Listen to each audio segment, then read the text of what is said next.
Chapter 861. The newest chapter of this book is not finished yet. For more exciting content, please scan the QR code below to download the app. Novels are updated even faster. Millions of novels are read for free. Novels that cannot be found on the internet are all available here. After losing hundreds of men in the forest, Jie Xingzhou's expression became ugly. If it was said that he was following orders to suppress the bandits earlier, and not to avenge Min Hongyi, then right now, he really wanted to ferret out those cunning fellows and kill them one by one. Daring to fool him, Jie Xingzhou, they were really tired of living. Later on, he increased his guard and brought in soldiers from the city who were proficient in divination.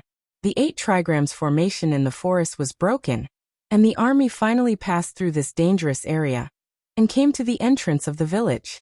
A small stream connected the valley to the village, and the wooden bridge above it had been cut off.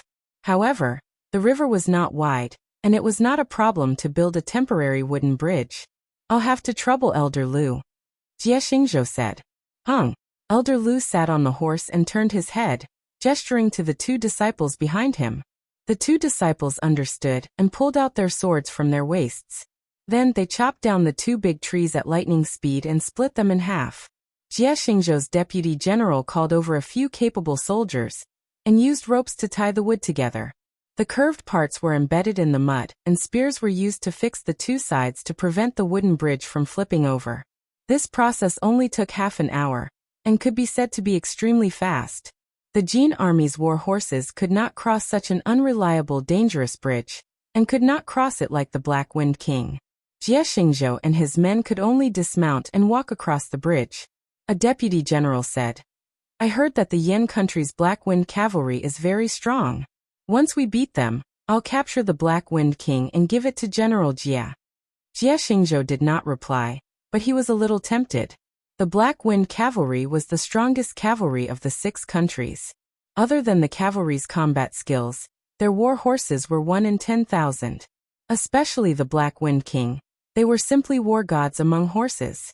When he was young, he once had the opportunity to witness Xianyuan Li's Black Wind King. He was so scared that he couldn't sleep for 3 days. Even now, when he thought about it, his heart still palpitated. Of course, he wouldn't be frightened by a horse anymore. But if he could conquer such a war god horse, it wouldn't be a disgrace to his reputation as a valiant general. "I wonder if my lord is interested in the Black Wind King. If she is, then there's basically no chance for me." In just an instant, Jie Xingzhou had already planned the fate of the Black Wind King in his mind. The Jin army entered the village. The deputy general sighed. "This village is not small. It can accommodate a few hundred people." He ordered his subordinates, "You guys search every house." Yes. The soldiers accepted the order and split into 2 teams. One team searched for the villagers' residence, while the other searched for the ghost soldiers' camp. The result was disappointing. Other than finding a few wild boars that they couldn't take away, they didn't even see a shadow of a person. "Escaped?" Jie Xingzhou frowned. He called over the 2 spies who stayed behind last night and asked, "Did you find anything last night?" The first spy reported, replying to the general, "The 2 of us were lying in ambush at the entrance of Ghost Mountain last night. We confirmed that no one came out of Ghost Mountain." Jie Xingzhou randomly entered a kitchen and reached his hand into the stove to feel it. It was cold. He ordered, "Check the other stoves." Yes. The soldiers checked one by one. None of the stoves had any temperature. With the current weather, if a fire was lit in the morning, the stove would still have some residual heat. Suddenly, another soldier walked over quickly. He cupped his fists and saluted, "General, there's a discovery on the eastern mountain." Jie Xingzhou brought his subordinates to the location the deputy general mentioned. The Green Mountains were surrounded by sparkling water. The lake stretched as far as the eye could see. Ghost Mountain was surrounded by water on 3 sides. There was only one entrance, which was the southern mountain. At this moment, on the shore of the eastern mountain, everyone found a large number of footprints and traces of ships that had docked there. There were even some scattered items such as shoes and purses. There was also a small boat on the shore. The bottom of the boat was leaking. Judging from the new cut on the wooden planks, it was newly left behind. Combined with the evidence that there was no fire in the stove in the morning, everyone could not help but imagine the scene of the villagers escaping in the night. It was dark, they could not see the road, drop things all over the ground, and even accidentally damage the small boat. Everything was reasonable. There was no other explanation. If Min Hongyi was here, he would definitely lead the army to the other side of the lake to catch the villagers. However, Jie Xingzhou was not so simple. Zhongcheng. He called his deputy general. Where is the other side of the lake? I have not been there either, Zhongcheng said. He was a spy planted in Pu City by the Jin Kingdom. He was very familiar with the terrain of Pu City, except for Ghost Mountain, which was like a forbidden area. Jie Xingzhou said, repair the boat and send 2 people who know how to swim over to look for them. Yes. Regarding Jie Xingzhou's decision, Shang Guanqing had already predicted it. Shang Guanqing was not worried at all. This was because there was only a small boat here. It could only seat 2 to 3 people at most. The lake was very big. There were green mountains on both sides of the lake. At the end of the green mountains, there was a very steep waterfall. Those who had not been there would not be able to return. Of course, with Jie Xingzhou's intelligence, he would not only make one plan. As expected, Jie Xingzhou immediately instructed the remaining deputy general. You guys have to look around. You have to search every mountain. Pay attention to the hidden caves and entrances. Don't miss any clues. Everyone received the order and dispersed. Gu Jiao sat at the entrance of the cave. She already knew that the Jin army had entered the mountain.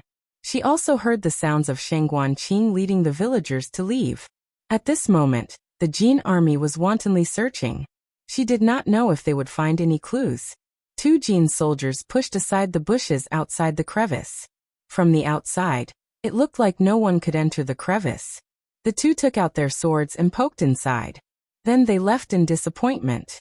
Wave after wave of Jin soldiers came, but they did not find the cave behind the crevice. There were trees and grass outside the cave. There was food and water inside the cave. There was no need to worry about starving. Gu Jiao glanced at Xian Yuanqi, who was still in a meditative state. Then, she continued to meditate and protect him. The Jin army's search lasted until evening. They had almost searched the entire Ghost Mountain, but still found nothing. In a large cave with a gurgling stream, 300 ghost soldiers were stationed beside the stream. Behind them were more than 500 villagers from the village. A few ghost soldiers who had returned from the various passages reported the situation on the ground to Shang Guanqing. They seemed to have stopped searching. But Jie Xingzhou did not immediately give the order to retreat. He seems to be waiting for the Jin army who went to search the lake to return. Those 2 Jin soldiers were most likely killed. He won't be able to wait. Shang Guanqing nodded. If he can't wait, he only has 2 guesses. One is that they met with an accident. The other is that they were killed by us. Jie Xingzhou may guess the latter. There are no other boats here. He has to go to the city to transport them. Plus, he has to search the lake and the shore. This can delay him for a few more days. Then he turned around and looked at the nervous villagers sitting on the ground. He said, "Don't be afraid. We are very safe now.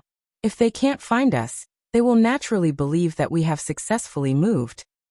Then what? A villager asked. Then, the imperial court's army will attack us. It was Tang Yueshan who spoke.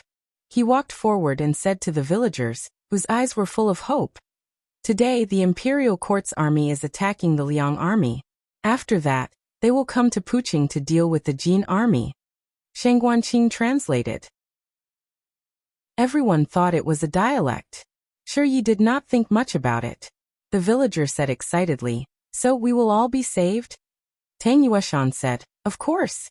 The imperial court's army will arrive in at most 5 days. Attacking the Liang army, capturing the Nangong family, and taking back the new city. With old Zhao's speed, 5 days was enough. Old Zhao's daughter-in-law was still here.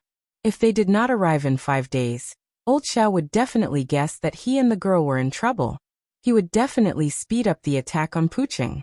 Shang Guanqing repeated his words in the language of the Yan kingdom. "How do you know?" another villager asked. Tang Yueshan opened his mouth, thinking about how to explain his identity. Shang Guanqing put his hands behind his back and said calmly, "He is Marshal Tang, who was sent by the imperial court." Everyone present was from the border, and did not know much about the high-ranking officials of the imperial court. However, when they heard that it was the marshal, they immediately believed his words and rekindled their hope. Everyone looked at each other and smiled. They all put their hearts back into their stomachs. Tang Yueshan said softly, "Isn't it a little bit?" Shang Guanqing raised his eyebrows and said, "I didn't say which marshal or which imperial court he is." Tang Yueshan was speechless. He wanted to say something but suddenly noticed the movement above. He hurriedly put his finger to his lips and gestured for silence. The villagers were very cooperative. Even Littling, who was more than a year old, covered her mouth with her little hand under her brother's signal. Littling was obedient. Littling did not speak. The cave suddenly became silent. "Okay, let's camp here tonight." They heard the voice of the Jin army. The border trade of poaching was developed. Before the outbreak of the war, there were many shops opened by the merchants of the Jin kingdom in the city. Basically, the people here could speak both the Jin kingdom and the Yan kingdom. The Jin army actually camped above them. It was a lucky hit. Shang Guanqing gestured and said, "Don't worry. Just keep quiet." Everyone nodded. It happened that it was late now. They should sleep. When they woke up, the Jin army should have left. "Don't sleep if you snore," Shang Guanqing whispered.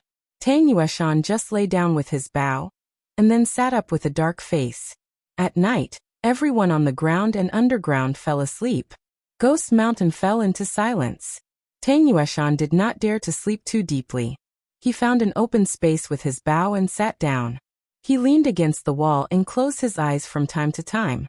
In the middle of the night, he heard an unusual sound. It seemed to be a painful groan. He frowned and looked in the direction of the sound. With the light of the luminous pearls on the wall, he saw that it was a pregnant woman with a big belly who was groaning in pain. Tang Yueshan remembered that she was the mother of the little girl, Littling. Her husband was killed by the Jin army in Pucheng. She was rescued by Shang Guanqing and brought back to Ghost Mountain with her son and daughter. The ghost soldiers on duty were patrolling somewhere else. Tang Yueshan was the only one awake at the moment. Tang Yueshan looked at her in confusion. He did not understand what had happened to her. The next second, Tang Yueshan saw that she took out a dagger and cut her own neck with her teeth clenched. Tang Yueshan's heart skipped a beat. He flashed over and grabbed her wrist. He lowered his voice and asked, "What are you doing?" The moment she took out the dagger, he almost thought that she was a spy, who knew that she was going to commit suicide. The woman's surname was Zhang.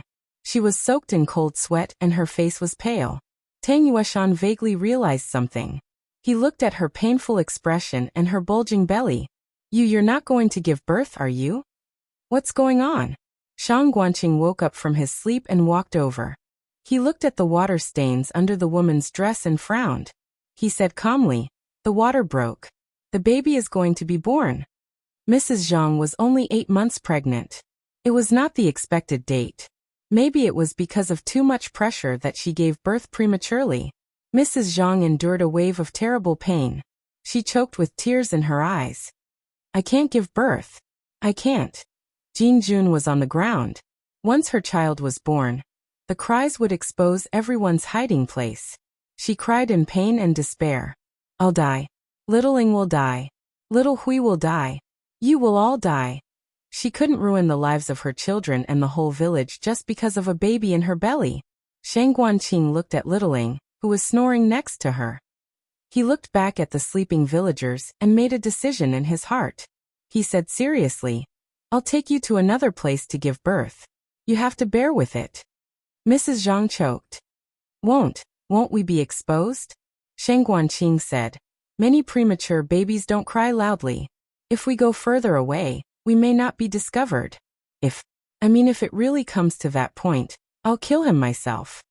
Tang Yueshan was shocked. He actually understood. He looked at Shang Guanqing in disbelief. He couldn't believe that this child could say such words. For him, cruelty was a more difficult choice than kindness. But if he didn't do it, thousands of people would lose their lives. Compared with letting Mrs. Zhang's hands be stained with the child's blood, He would rather do it himself, and let himself bear this shadow for the rest of his life. Mrs. Zhang nodded with tears in her eyes. Shang Guanqing woke up an old woman in the village, and called a few ghost soldiers. He ordered them to do something. The ghost soldiers found an emergency stretcher in the cave and carried Mrs. Zhang away. Shang Guanqing woke up an old woman and asked her to help take care of Mrs. Zhang's children, lest they feel uneasy and scared when they woke up and found that their mother was gone. What happened? The old woman asked. The villagers woke up one after another. Because they were trapped in the cave, everyone's mental state was extremely tense. Even the slightest movement of the wind would cause them to be extremely afraid. Shang Guanqing stood under the cold pearl light and said calmly, "I'll take care of it. Go to sleep." He exuded an aura that made people believe in him. They didn't ask any more questions. They nodded and went to sleep obediently. Tang Yueshan went with him to the place where Mrs. Zhang gave birth. It was a small cave at least 100 feet away from here. It was originally used for storage. Mrs. Zhang was lying flat on the ground on a stretcher. The old woman was not a midwife. Compared to men, she had more experience in childbirth. She accompanied Mrs. Zhang to give birth inside, while Shang Guanqing and others all stayed outside the cave. "Do you have any wood?" The old woman came out and asked. "How big do you want?" Shang Guanqing asked. The old woman said, "It doesn't need to be too big. Let her bite it in her mouth so that she won't make too much noise and hurt herself." Shang Guanqing pulled out the cork on the water bag. "Is this okay?" The old woman shook her head. "No. What about this?" Shang Guanqing pulled out the wooden hairpin on his head. The old woman shook her head again. "No." Shang Guanqing hesitated for a moment, then took out a very old wooden dagger from his arms and handed it to the old woman.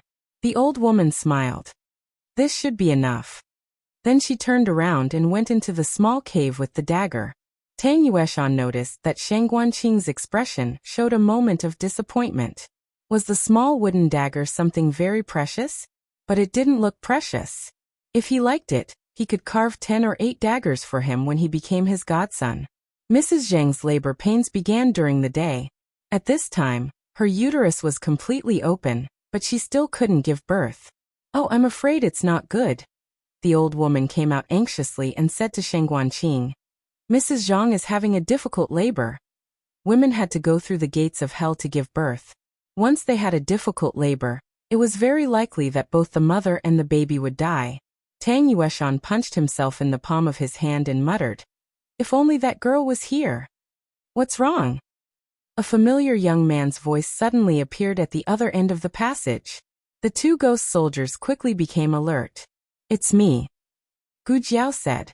Shang Guanqing waved his hand, and the 2 ghost soldiers stepped aside. Gu Jiao pushed open a secret door and climbed out. She patted the dust off her body and whispered, "It's hard to find here." Shang Guanqing looked at her suspiciously. "Did you come from the back mountain?" Gu Jiao said. "Where else could I come from? From the camp of the Jin army?" Shang Guanqing couldn't hide his surprise. "There's a tunnel in the back mountain? And it's connected here?" "What? You don't know?" "Well, she just found out." She was bored and strolled around Xian Yuanqi's cave residence. Then she accidentally touched a mechanism and fell into a tunnel. She wanted to walk back, but she didn't expect to meet them after walking around. Tang Yueshan grabbed her wrist and walked over. "You came at the right time. A woman is having a difficult labor. Go in and have a look. Is she a virgin or a menstruating woman?" After asking, Gu Jiao saw the 2 people's confused faces. She said, "Oh, has she given birth before?" "She had 2 children, Shang Guanqing said. Gu Jiao asked, "When did it happen?" Shang Guanqing said, "I don't know the details. She has been enduring it." "Okay, I see." Gu Jiao entered the small cave where Mrs. Zhang gave birth. Mrs. Zhang's face was pale, and she was biting a small wooden dagger. There was no dry spot on her body, and even the stretcher under her was soaked with sweat. "Do you feel like you're going to go to the toilet?" Gu Jiao asked. She nodded with difficulty. Gu Jiao checked her. The cervix was open, but the fetus was not in the right position. It was not ready for a cesarean section. Fortunately, Her amniotic fluid was not broken, and the fetus could still swim in the womb. The orthodontic surgery that she stole from the old traditional Chinese medicine doctor in her previous life should come in handy. I hope it's useful for you. Time ticked by. Shang Guanqing and Tang Yueshan were guarding outside the cave. They looked calm, but their palms were sweating. Tang Yueshan never dreamed that he would one day be guarding a woman to deliver a baby. What was going on? He paced up and down in the tunnel, talking to himself in a low voice. It's been a long time. Could it be that she can't give birth? No, that girl's medical skills are so good. Why didn't I know that giving birth is so dangerous? Sister-in-law has worked hard giving birth. I'll make it up to her when I go back. With Mrs. Zhang's last groan, a baby with bruises all over his body fell to the ground. It was a baby boy. Although he was less than a month old, he was not small. Why is there no crying? Mrs. Zhang looked weakly at the baby in Gu Jiao's arms. Gu Jiao grabbed the little boy's feet, lifted him up, and spanked his little but a few times. The little boy finally moved. He clenched his little fists, opened his little mouth, and cried. His crying was so loud that it made Shang Guanqing and Tang Yueshan's hair stand on end. What happened to the premature baby? Even a full-term baby wouldn't cry as loud as him, right? In the tent on the ground, Jie Xingzhou and Elder Lu opened their eyes almost at the same time. Both of them had good hearing, but they were not sure if they had heard wrongly. The two of them walked out of their respective tents. When Jie Xingzhou saw Elder Lu, he was half sure. Did you? Elder Lu nodded. I thought I heard wrongly. It seems that General Jie heard it too. Jie Xingzhou chuckled. It's not a ghost crying in the middle of the night, is it? Elder Lu said indifferently. If General Jie believes in ghosts, I have nothing to say. Jie Xingzhou said coldly. Humph, even if there is a ghost, I will find the crying little ghost. Elder Lu said. The sound seems to be coming from underground. The two of them lay down and put their ears to the ground. At this moment, lightning flashed across the sky, followed by a clap of thunder. Wah! The baby's crying was perfectly covered by the thunder. The two of them stood up. Jie Xingzhou asked. Elder Lu, what do you think? Elder Lu said with amusement. The commander of this operation is General Jie. I will listen to General Jie's orders.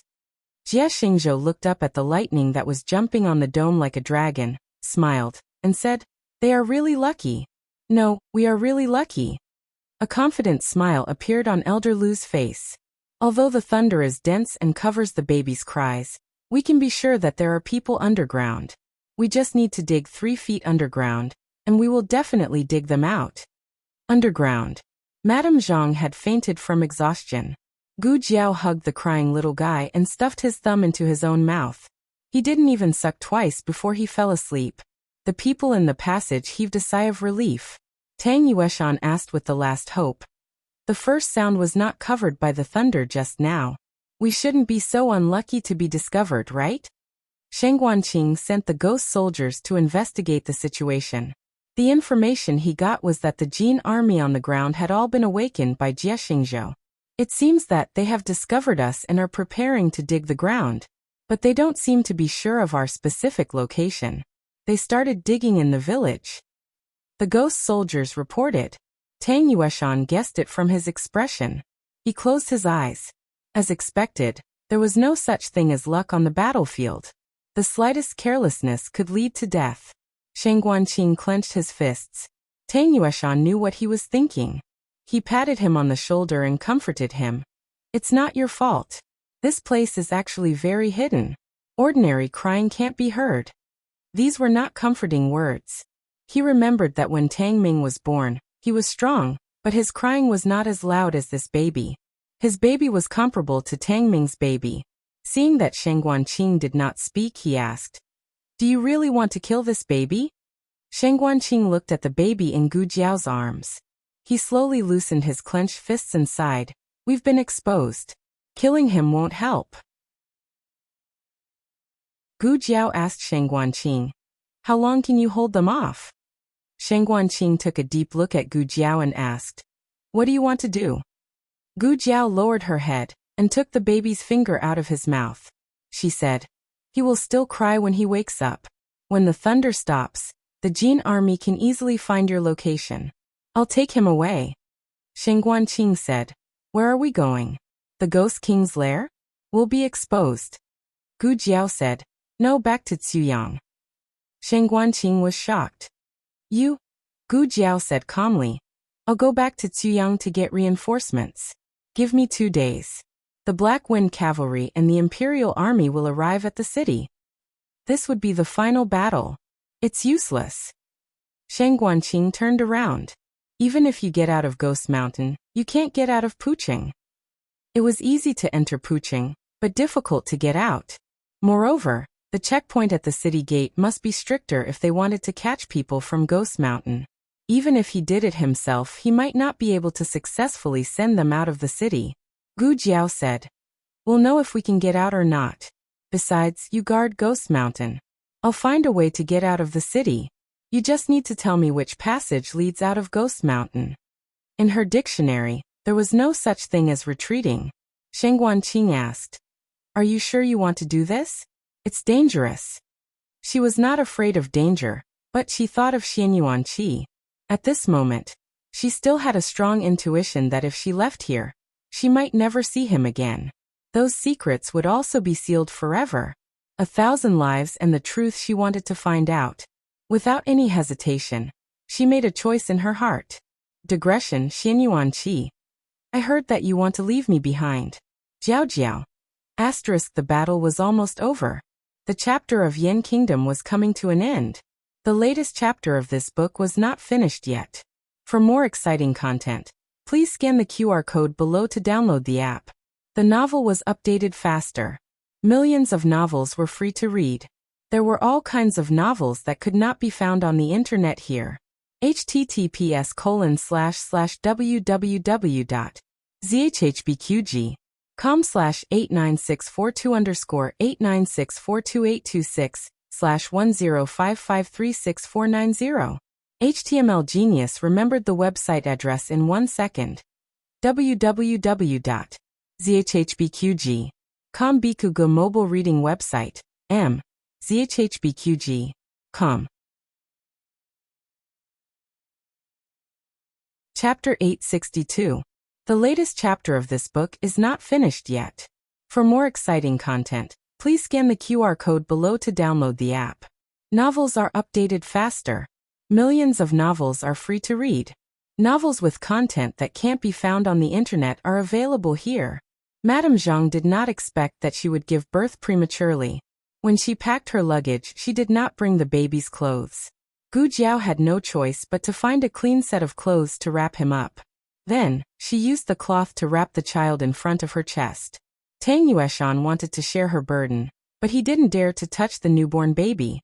He was afraid that his hands and feet were too clumsy, and he would accidentally break his thin little arm.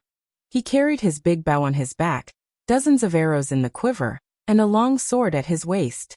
Gu Jiao's weapon was the silver spear that Black Impermanence threw to her. Although it was not as good as her red tasseled spear, it felt good.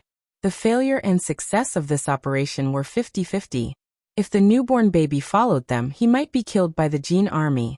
But they had to do it for the lives of the 1,000 people underground. Are you sure you don't need to bring more people? Shen Guanqing asked. Gu Jiao said. No, old Tang and I are enough. More people are not good for hiding. Tang Yueshan agreed. Yes, and you don't have many people. You'd better stay to deal with the Jin army. Shen Guanqing didn't insist. Before leaving, Mrs. Zhang woke up. Gu Jiao gave the baby to her and asked her to feed him. After feeding the baby, Mrs. Zhang gave the baby to Gu Jiao with tears in her eyes. Shen Guanqing led the way, and 2 ghost soldiers covered the back. They walked in the winding passage. The deeper they went, the more Tang Yueshan was amazed by the magic of these underground passages. If there was such a siege in Yueching city of the Zhao Kingdom, the Chun Kingdom's army would have been wiped out. There are few ghost soldiers, but the passage is like an underground maze. It's narrow and difficult to pass through. 20,000 soldiers can't come in at once. If they come in one by one, they will be easily defeated one by one. He muttered to himself. He was more confident about the survival of Shen Guanqing and the villagers. Of course, the Jin army was not weak. Every time a group of people died, they could figure out the rule of a passage. The longer it took, the more unfavorable it was for the ghost soldiers. We have to let the imperial army of the Yen Kingdom come as soon as possible. F***ck. I didn't even worry this much when I was fighting in Zhao country. Forget it. Everything was for his godson. We're here. Shang Guanqing stopped at the end of the tunnel. He held the oil lamp in his hand and shone it on the wall. Behind this wall is the tunnel that leads to the entrance of Ghost Mountain. After you leave, this tunnel will be destroyed and no one will be able to enter. Let me ask you one last time. Have you thought it through? Even if you were killed at the entrance of Ghost Mountain, I wouldn't be able to save you. I know, Gu Jiao said. Shang Guanqing carried the oil lamp, and the dim light fell on Gu Jiao's young and calm face. The red birthmark bloomed like a beautiful flower in the dark night. Shang Guanqing said, although we haven't known each other for long, you have a familiar aura. Because we are family, little days Qing. Gu Jiao said seriously. Open the passage. I will get you out of here and take you to see your father, your mother, and your brother. You are everyone's savior, so please hold on, Shaoqing. Gu Jiao and Tang Yueshan went out of the passage. There was a very slight sound of sand flowing from underground. It was the passage being filled up by the mechanism. Tang Yueshan and Gu Jiao came behind a big tree. They were dozens of steps away from Ghost Mountain. But the tricky thing was that there were hundreds of soldiers of Jin guarding there. They couldn't force their way in. They didn't ride the Black Wind cavalry, and would be easily caught up by the cavalry of Jin army. Tang Yueshan made a gesture and said silently, let's go around them from behind. It was not yet dawn and it was dark all around. If they were careful, they could avoid it. The premise was that the little fellow didn't cry. Gu Jiao looked at the sleeping little fellow and nodded slightly. Who is it? A Jin army soldier turned his head and shouted. It's a wild rabbit. His companion smiled and caught the wild rabbit. We'll roast it later. Gu Jiao and Tang Yueshan quietly walked behind the two. Ghost Mountain was high and it was very cold at night. More than half of the Jin army had gone to rest. Only a dozen soldiers were around the campfire, warming themselves while guarding the entrance. No one noticed that not far away, there were two silhouettes quietly passing by. Just as the two of them were about to walk out of the forest, Gu Jiao stopped in her tracks. What's wrong? Tang Yueshan asked her with his eyes. Gu Jiao said, I think I stepped on something. Tang Yueshan was about to speak, but the next second he also froze. He swallowed and continued to make eye contact. I think I stepped on something too. The two of them raised their heads at the same time, only to see several rows of sharp knives hanging from the lush branches above their heads. The shiny tips of the knives were aimed at them. If they let go of their feet, it would rain knives from the sky. This was not an ordinary knife rain. It was made of silk and moved faster than arrows. Even an Hun would not be able to dodge it. It's over. It's over. This is what it means to die before the battle begins. Tang Yueshan said. Is the Jin army that powerful? Gu Jiao said. I think it's Shang Guanqing. This was supposed to be a way to deal with the Jin army. Unfortunately, she and Tang Yueshan were the ones who stepped on it. Tang Yueshan said. What do we do now? Wait. Gu Jiao said. Wait for the children to cry and we'll be exposed. Or wait for the Jin army to patrol, and we'll still be exposed. Tang Yueshan was speechless. Okay, I'm going to relieve myself. One of the Jin army soldiers stood up and stretched. He rubbed his hands and sighed. It's so cold on the mountain. His companion teased him. Lazy people poop a lot. Who else is going? Why? Are you afraid of ghosts? Aren't you? Okay, let's go together. This time, it was completely over. With more than a dozen people coming together, there was no way they could hide anymore. Gu Jiao gripped her silver spear tightly. Then let's fight our way out. Tang Yueshan said. Grab someone to block the knives. Gu Jiao said. Got it. More than 10 Jin army soldiers came into the forest. The two of them were ready to be exposed. They hoped that the Jin army would not shoot them. Instead, it would be better if they got closer. One of the Jin army soldiers, who was a little drunk, unbuckled his belt. He glanced at them and asked uncertainly, Huh? Is there someone over there? They did not even care about their pants. They quickly took out the bows on their backs. Shoot. F***ck. They were really coming to kill them. Tang Yueshan's scalp went numb. How could they dodge? If they let go, they would be stabbed to death. If they did not, they would be shot into a sieve. In the nick of time, a ghostly shadow flashed over. It grabbed Gu Jiao with one hand and Tang Yueshan with the other. With a swoosh, it took them away from the spot. A rain of knives fell from the sky and cut the arrows in half. Let's go and take a look, said one of the Jin army soldiers. They fastened their belts and came to the scene. When they looked carefully, they were all dumbfounded. There was no one on the ground. There was only a prey that had been stabbed. What? It's just a stupid roe deer, one of the Jin army soldiers muttered.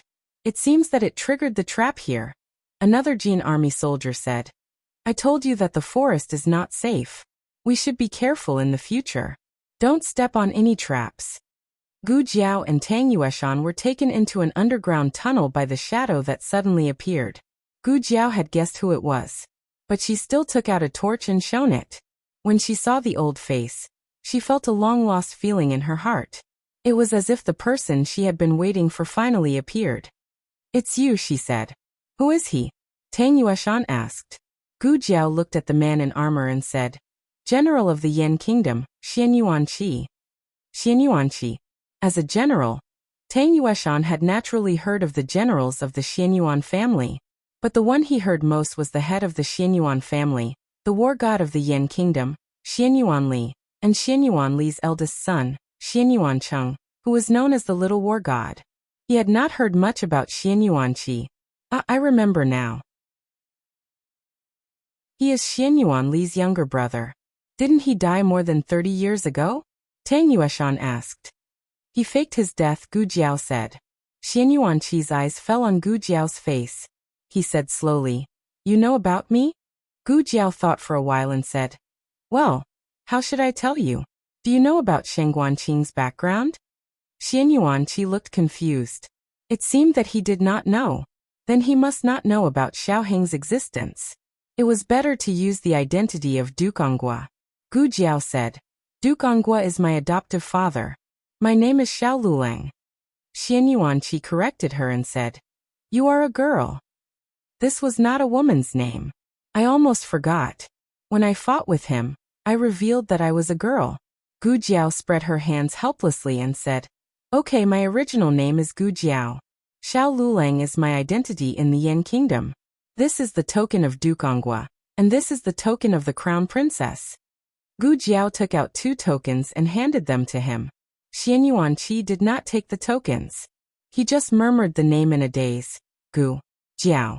Tang Yueshan could understand a little, but it was not comprehensive. He looked at the 2 of them in confusion. He did not understand why Xianyuanqi faked his death, and why he was in the Ghost Mountain. Also, this girl knew him. Could it be that Xianyuanqi was the Ghost King in the back mountain? Tang Yueshan thought. Oh my god, this is too exciting. I want to leave the city, Gu Jiao said to Xianyuanqi. Wait for an hour, Xianyuanqi said. Then he turned and walked away. Gu Jiao followed him. Tang Yueshan stroked the big bow on his back, and quickly caught up with him. Gu Jiao did not expect that Xianyuanqi would be brought back to the cave in the back mountain, which was commonly known as the Ghost King's lair. Tang Yueshan saw the Black Wind King in the lair, as well as the Black Wind Cavalry that he brought back from the forest. The Black Wind Cavalry was very happy to see Gu Jiao and rubbed its head against her. Gu Jiao also touched it. Boss. Then, the Black Wind King found a strange smell and sniffed in Gu Jiao's arms. It's a newborn baby. I want to take him out of the city, Gu Jiao said to the Black Wind King. The Black Wind King sniffed and accepted the little guy's smell. After Xianyuanqi returned to the cave, he went to the stone steps at the entrance of the cave, and looked up at the endless night sky. His rusty armor reflected a cold light under the moonlight. Gu Jiao came to his side and sat down. She looked at him and said, Have you remembered? Since she had fallen off the horse, Gu Jiao decided to use her own voice. Yes, Xianyuanqi replied. Not much. Gu Jiao nodded and asked, Do you remember why you came to the Ghost Mountain?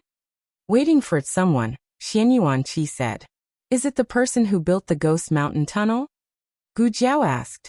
Yes, Xian Yuanqi said. Who could be so powerful? Who could build such a sophisticated and huge project? Gu Jiao could not help but think of the first Lord of Shadows. But soon she shook her head. If that person was the Lord of Shadows, why didn't he come to see Xian Yuanqi for so many years? Gu Jiao felt that the first Lord of Shadows was probably no longer in this world. The little guy in her arms twitched. Gu Jiao patted him gently and said to Xian Yuanqi, by the way, I saw your son, Xian Yuanzheng. He is now a monk, and his Buddhist name is Liaochen. Xian Yuanqi's empty eyes flickered. He's still alive. He did not doubt Gu Jiao's words. So both father and son thought the other was dead. Gu Jiao nodded and gave him an affirmative answer. I met him in Zhao country. At that time, he was already Master Liaochen in the temple at the back of the mountain. Xian Yuanqi was already half a living dead. It was difficult for him to have any complicated emotions. But Gu Jiao still felt a little different from him. He said word by word. It's good that he became a monk. He was not really a monk. It was just a disguise. When you and your father meet each other, he will tell you about it personally. Gu Jiao said. He should be coming to the border soon. Liaochen secretly escorted little Jing Kong. When little Jing Kong safely entered Zhao country, he would leave for the west. He always thought that you died in the hands of Shirtian. If he knew that you were still alive, he would be very happy. Gu Jiao said, paused, turned to look at him and asked, do you remember what happened with Shirtian back then? The latest chapter of this book is not finished yet. For more exciting content, please scan the QR code below to download the app. The novel is more complete and updated faster. Millions of novels are free to read. There are novels with connotations that can't be found on the internet here. https://www.zhbqg.com/89642_896428266/1055155870. HTML Genius remembered the website address in 1 second. www.zhbqg.com Biku Pavilion Mobile Reading Website. zhbqg.com. Chapter 863. The latest chapter of this book is not finished yet. For more exciting content, please scan the QR code below to download the app. Novels are updated even faster. Millions of novels are free to read. Novels with connotations that can't be found online are all here. He hadn't heard this name for many years, but the memory of it didn't fade. Just a slight mention of it was like a piece of driftwood that had been pressed to the bottom of the water, finally breaking free from the big palm and rising to the surface. I once fought with him. That battle was the most thrilling battle in Xian Yuanqi's life. Shirtian was clearly only a 13 or 14-year-old boy, but he showed more terrifying strength than Xian Yuanli. Xian Yuanqi only found out later that it was because he had been poisoned by purple grass poison. The poison stimulated his potential, but even so his talent was unique in the world. Other than the First Lord of Shadows, Xian Yuanqi couldn't think of anyone else in the world who could defeat that boy. I lost. Xian Yuanqi said. So you two still fought. Since you lost, how did you escape? Gu Jiao remembered that Shirtian's mission was to kill the Lord of Shadows, and the Lord of Shadows at that time was Xian Yuanqi. Combined with the information she got from the border, Gu Jiao speculated that the goal of the Sword Hut back then should be to destroy the entire Shadow organization, including the State Preceptor Hall and Xian Yuan family that were under the protection of the Shadow organization. Shirtian had no reason to let Xian Yuanqi go, unless he was also heavily injured. He stopped. Xian Yuanqi said. Gu Jiao was slightly surprised. Why? Xian Yuanqi mechanically and slowly shook his head. I don't know. He fell to the ground with serious injuries. Shirtian's sword was at his throat, but the sword suddenly stopped moving forward. He looked at Shirtian in surprise. His vision was already blurred by blood, and he couldn't see Shirtian's expression. But he could feel that Shirtian was looking at him, and Shirtian's murderous aura faded little by little. In the end, Shirtian didn't say a word, turned around and left. He left. This didn't conform to Shirtian's style. In fact, whether it was Shirtian in the past or Longi now, once he received an order, he would complete it at all costs. Gu Jiao rubbed his chin. It's so strange, you said that Shirtian was looking at you. Did he see something on you that made him stop killing you? Xian Yuanqi. I don't know. Gu Jiao. Do you have any special items on you? No. The only special item on Xian Yuanqi's body was the shadow token, but before the Sky Splitter made his move, he had already secretly handed the shadow token to Xian Yuanzheng. Gu Jiao really couldn't figure out why Shirtian stopped for no reason. Gu Jiao originally thought that it was because both sides were injured that led to the situation later. Not long after Shirtian fought with you, he lost his memories. He mistakenly entered the Xinyang princess residence and became a dragon shadow guard. I once wondered if it was you who beat Shirtian until he lost his memories? I don't think so, Xian Yuanqi said. Now you can. In other words, he didn't have this ability at that time, but Xian Yuanqi, who had become half a living dead in Ghost Mountain, had reached a realm that ordinary people couldn't reach. Gu Jiao. Then what happened? After Shirtian left, did you come to Ghost Mountain immediately? Xian Yuanqi, no. After that, he was chased by the Sword Hut for several years. After he finally faked his death as the second Lord of Shadows, he finally returned to the Yen Kingdom.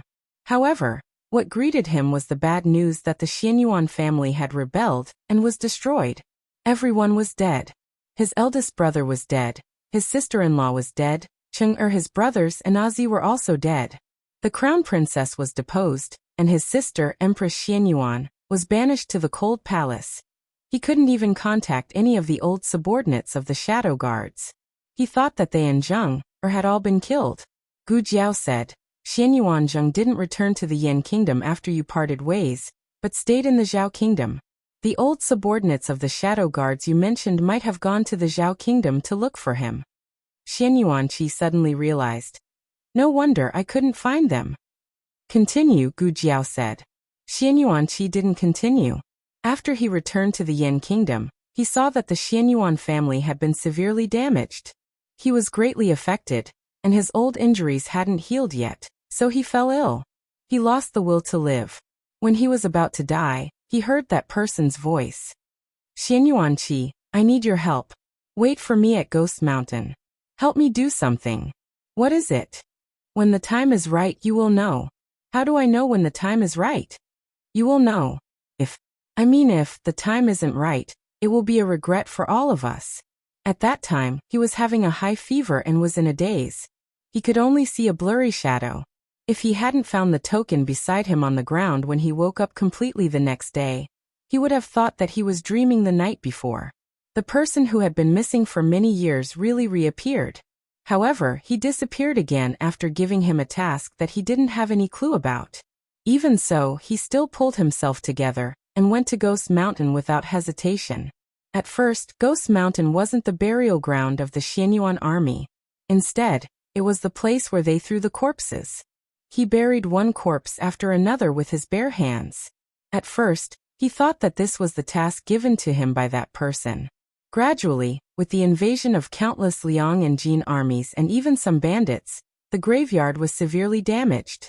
He felt that protecting this graveyard was his task. He looked at the endless graveyard all day long.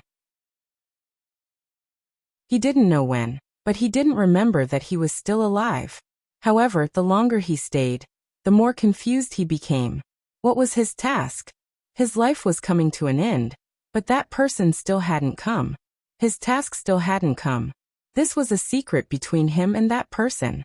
He couldn't tell a third person. Therefore, Xian Yuanqi didn't say this part. Gu Jiao saw that he was silent and didn't force him. Everyone had their own secrets. Besides, they had gained a lot tonight. Other than the mystery of Long Yi's amnesia, the rest of the truth had surfaced. Girl, how much longer do we have to wait? Tang Yueshan urged her at the entrance of the cave. Soon. Gu Jiao answered and turned to ask Xian Yuanqi. What did you mean by asking us to wait for an hour? Xian Yuanqi said. After an hour, the passage will open. It will lead directly to the outside of Ghost Mountain. Horses can go. Gu Jiao suddenly understood. I see. If they went directly out of Ghost Mountain, they could perfectly avoid the Jin army in the forest. It was indeed the best choice at the moment. Besides, horses could also go. With the speed of the Black Wind King, she could reach Cuyang faster. Gu Jiao paused and asked him, "Are you coming with us? Or do you want to stay in Ghost Mountain and wait for that person?" Xian Yuanqi didn't answer. Gu Jiao understood his choice. He lived for more than 10 years in the latter half of his life to wait for that person. He wouldn't leave easily. Gu Jiao said, "Take care. Girl, my knife holder is broken." Tang Yueshan walked over and handed the 2 halves of the leather knife holder to Gu Jiao. "How did it break?" Gu Jiao asked. Tang Yueshan's eyes flashed. I don't know. It just suddenly broke." He would never admit that he wanted to ride the Black Wind King secretly, but it was bitten by the Black Wind King. Gu Jiao took the knife holder over. She had a needle and thread in her first aid kit, but it was inconvenient for her to move with a child in her arms. She knocked the purse away and the small notebook in the purse fell out. Xian Yuanqi went to help her pick it up. He didn't mean to peek, but the small notebook was open. He inadvertently caught a glimpse of a few lines of words. "I hate writing about policy in the month since I came to the Yen Kingdom. The runner-up of the archery competition will get 1,000 taels of gold. The monarch is so generous. I will work hard to get the second place. I really want to beat Muchuan to death. Put Han Yi in a sack. Give me the mysterious energy." These little notes after coming to the Yen Kingdom were all written in the language of the Yen Kingdom. Xian Yuanqi paused in picking up the small notebook. Gu Jiao only thought that he was stuck in the armor and couldn't bend down. She didn't take it to heart. "I'll do it myself." Gu Jiao picked up the small notebook and put it back in the purse.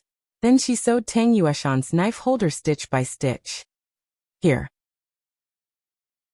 Tang Yueshan looked at the knife holder in his palm, and the corner of his mouth twitched. "Girl, did you sew it wrong?" Gu Jiao. "Oh." Yao taught her to sew the thread inside, but she hadn't done it for a long time after coming to the Yen Kingdom, so she forgot. "Just use it. If you don't want to use it, just throw it away." It was impossible for her to sew it again. Tang Yueshan took the knife holder with a dark face. Gu Jiao stood up and said to Xian Yuanqi, "It's almost time, right? We should go." She then walked into the cave and asked, "Where's the passage?" Tang Yueshan caught up and asked in a low voice, "That Ghost King, won't he go with us?" Gu Jiao came to the Black Wind King and patted his horse's back. She answered, "He wants to stay in the Ghost Mountain." As soon as she finished speaking, Gu Jiao felt a terrible murderous aura coming from behind. She couldn't avoid it, or the Black Wind King would be hurt. She frowned and looked at the silver spear standing beside her. She grabbed it and blocked the opponent's attack. "Xian Yuanqi?" Gu Jiao looked at him in disbelief. Tang Yueshan was also confused. He looked at the two of them and asked, "What's going on? Why are you two fighting? Aren't you on the same side?" Xian Yuanqi's long sword pressed on Gu Jiao's silver spear. Gu Jiao felt an extremely strong pressure. Her arm began to ache and she couldn't hold it anymore. She took off the cloth bag in her arms and threw it to Tang Yueshan. "Catch." Tang Yueshan caught the baby in the swaddling clothes steadily. Gu Jiao added her other hand in time, but she was still trembling under Xian Yuanqi's pressure. Her right knee bent and she almost knelt to Xian Yuanqi. "I won't kneel to you."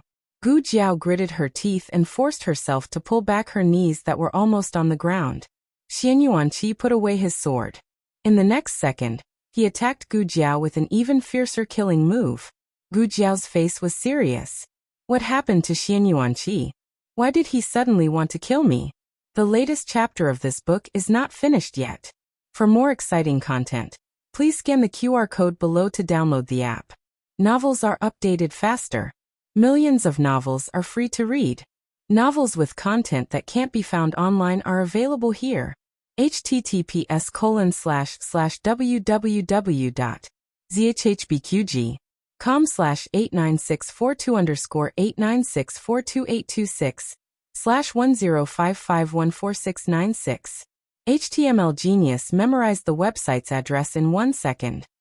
www.zhbqg.com Bikuj mobile reading website. M. ZHHBQG. Com.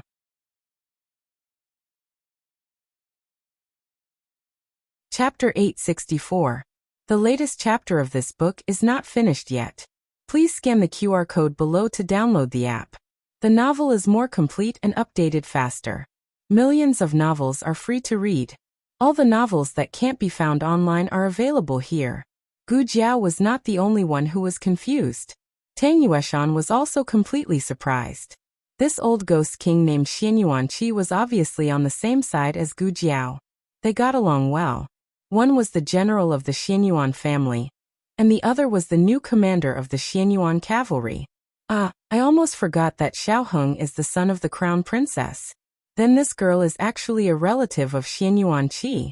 Hey, stop fighting. Tang Yueshan rushed over to stop them. However, Xian Yuanqi's second attack was too fierce. He was one step too late, and the power of that attack had already fallen on Gu Jiao. Gu Jiao raised her silver spear again to block it. The moment the weapons collided, even sparks were created from the friction. Tang Yueshan didn't know whether to worry about Gu Jiao's safety, or whether the Jin army outside would hear them. Girl, hold on for a while. I'll go and take a look. Tang Yueshan held the child in his arms in a very clumsy posture, and ran all the way to the crack outside the cave. He carefully listened to the movements behind the mountain. The patrolling Jin army had already left. They were probably transferred to the village to dig a tunnel. He took a deep breath. Okay, you two continue to fight. No. Why fight? They were all on the same side. Tang Yueshan continued to go back to the cave to persuade them. In such a short time, Gu Jiao and Xian Yuanqi had already exchanged 7 or 8 moves. Except for the first 2 moves, she was beaten down by Xian Yuanqi in every move. When Tang Yueshan came in, she had just been hit by Xian Yuanqi. Her whole body hit the rock wall behind her, and she spat out a mouthful of blood. Tang Yueshan's body shook. No way, this girl didn't even suffer such a serious injury when she was fighting at the border of Zhao country. Was Xian Yuanqi serious? Did he want to kill this girl? Was he crazy? Tang Yueshan's eyes darkened. He flew up and raised his palm to attack Xian Yuanqi. Xian Yuanqi glanced at him from the corner of his eye, and turned around with a swoosh. His palm met Xian Yuanqi's palm wind. The terrifying force was like gunpowder, exploding wildly within Tang Yu's body. The child in his arms cried out. His eyes trembled, and he hurriedly used half of his inner energy to protect the baby in his arms. As a result, Xian Yuanqi's inner strength invaded his dantian unstoppably.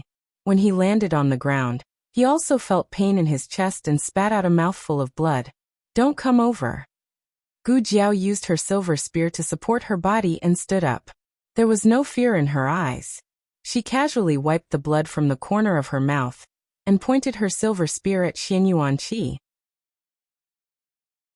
I will defeat him myself.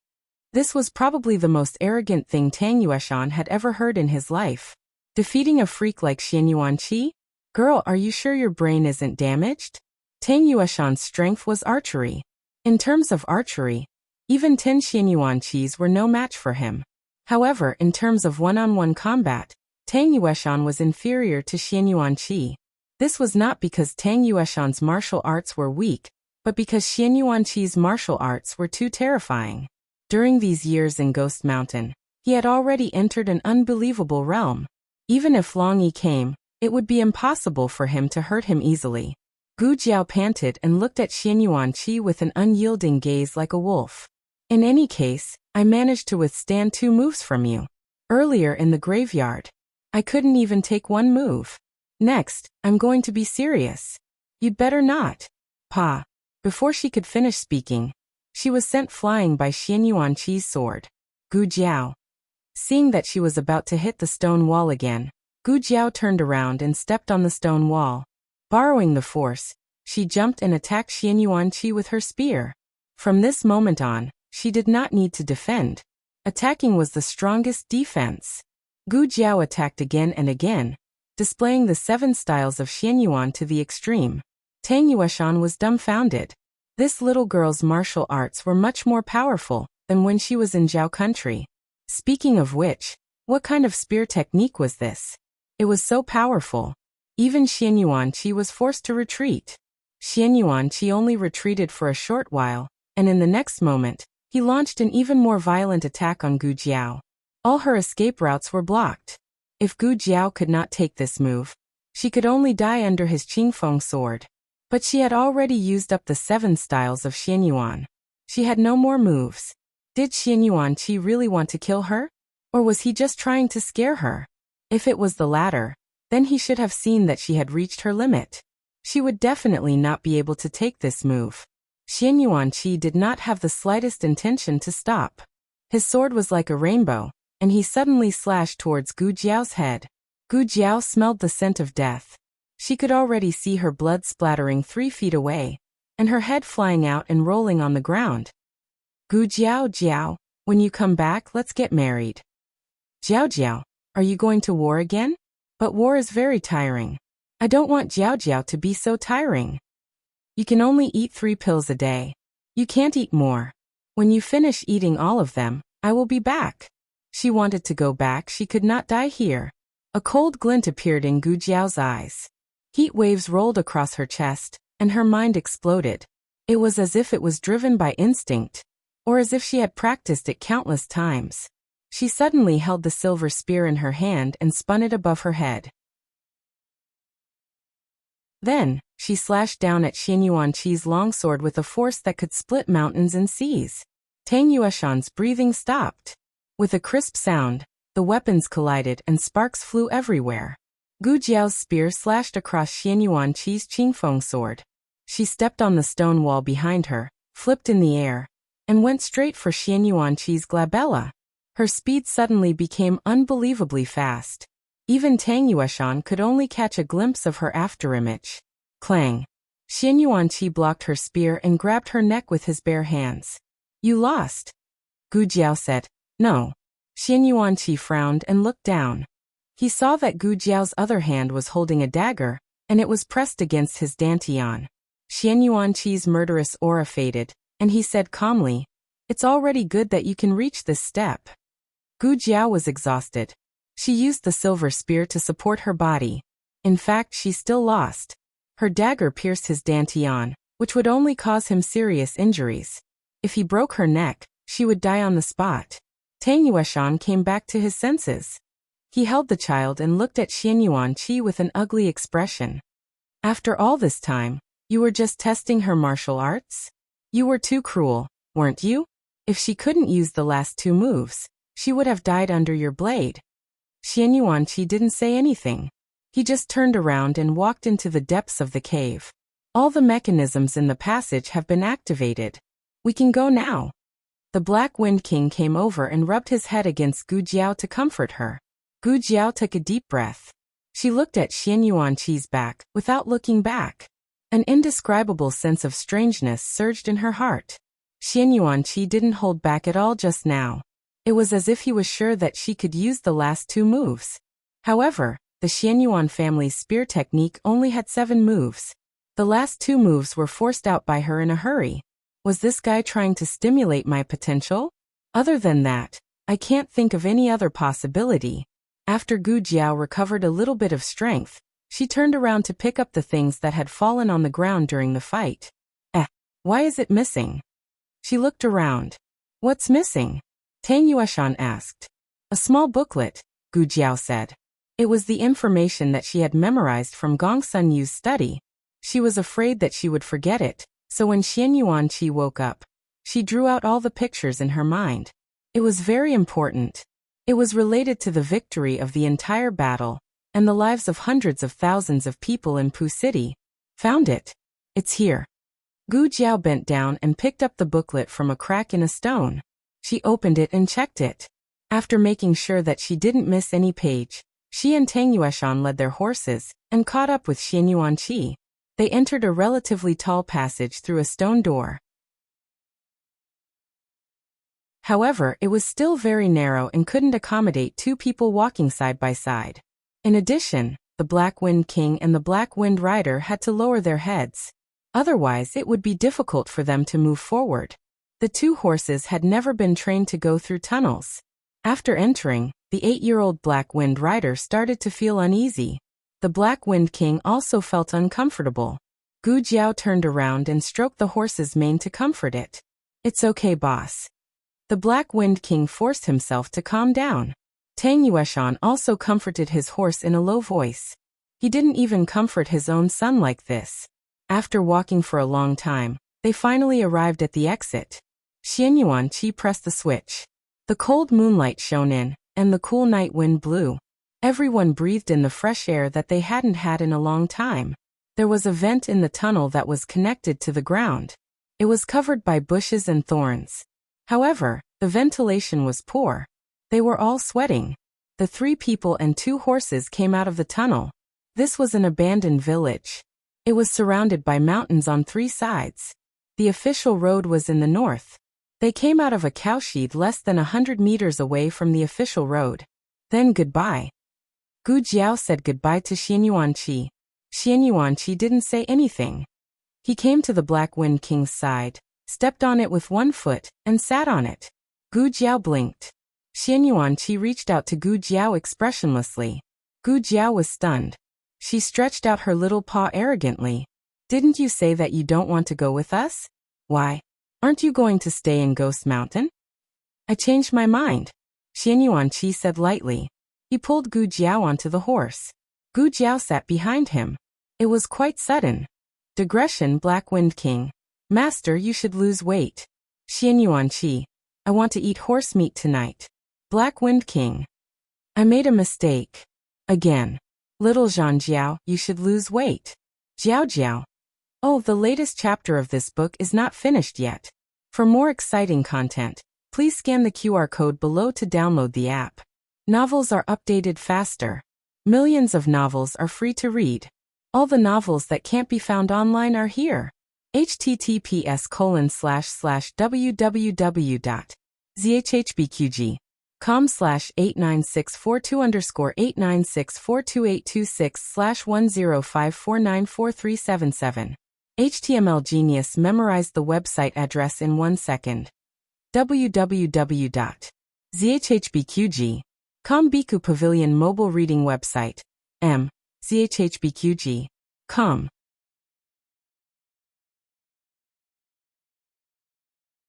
Chapter 865. The latest chapter of this book is not finished yet.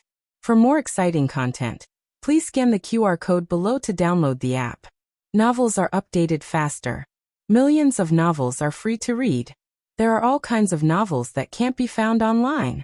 Gu Jiao and Xianyuan Qi were riding on the same horse, so it was inconvenient for her to hold the child.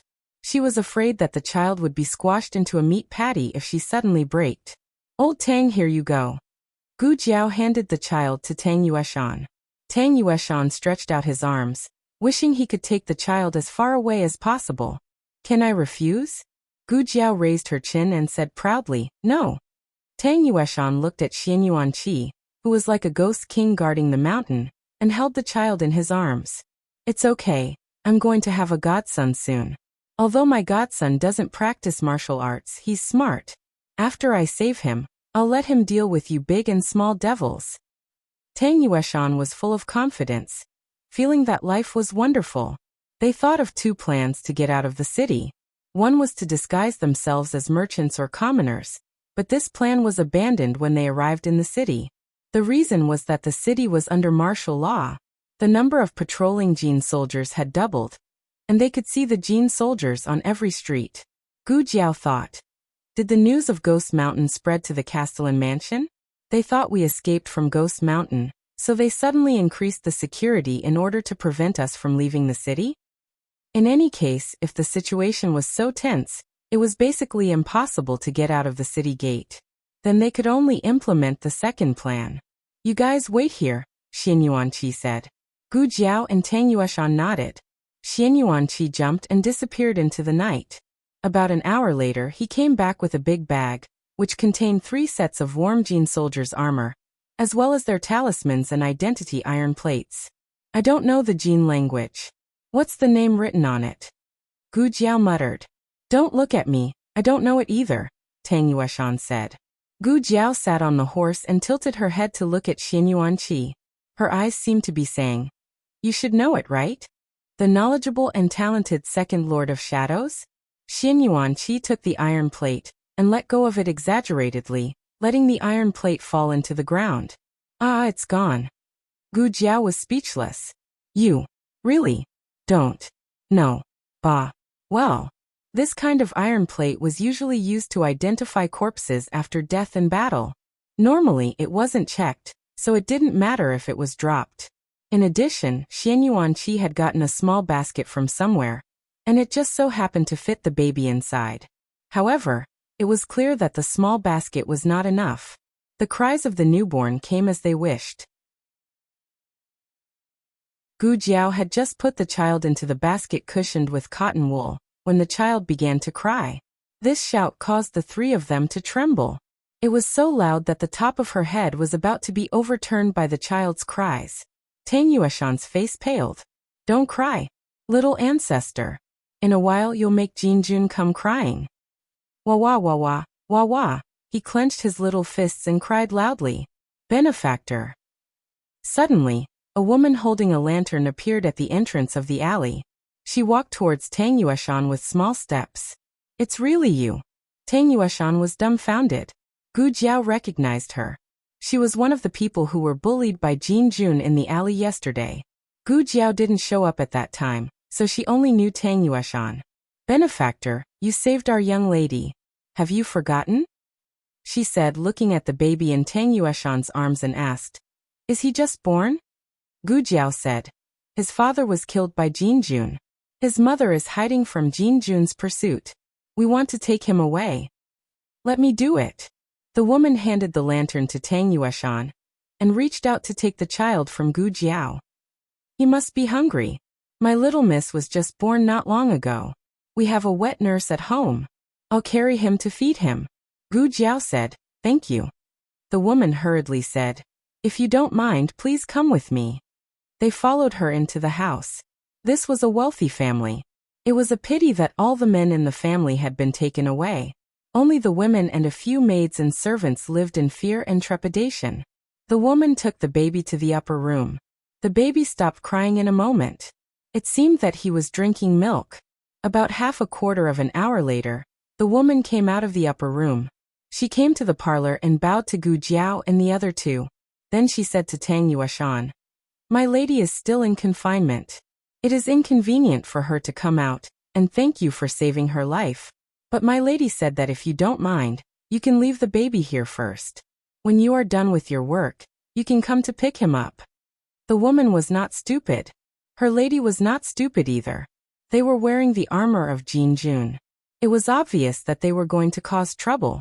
Gu Jiao asked, Will it bring you danger? The woman said pleasantly, No, the wet nurse's children are also in the house. The two little guys cry all day long. It doesn't matter if there is one more. No one will notice. Besides, the Jin army is just robbing. They are not interested in a few babies. Gu Jiao thought about it carefully and felt that it was feasible. What did she say? Tang Yueshan asked. Gu Jiao said, She asked us to leave the baby here first and come to pick him up in a few days. Will it be exposed? Tang Yueshan asked. Gu Jiao said, It is very unlikely. There is a wet nurse's child and a newborn baby in the house. Tang Yueshan was relieved. After the problem of the baby was solved, the three continued on their way. In the meantime, Xian Yuanqi took away, robbed, a warhorse from the Jin Nation army, and forced the Jin Nation soldier to teach him a few words of the Jin Nation language. Then he killed the soldier and took Gu Jiao and Tang Yueshan to the city gate. He put down the mask of his helmet and showed his token. His aura was fully released. The guards trembled in fear and hurriedly saluted. General Lu. Gu Jiao was speechless. You actually made yourself a general.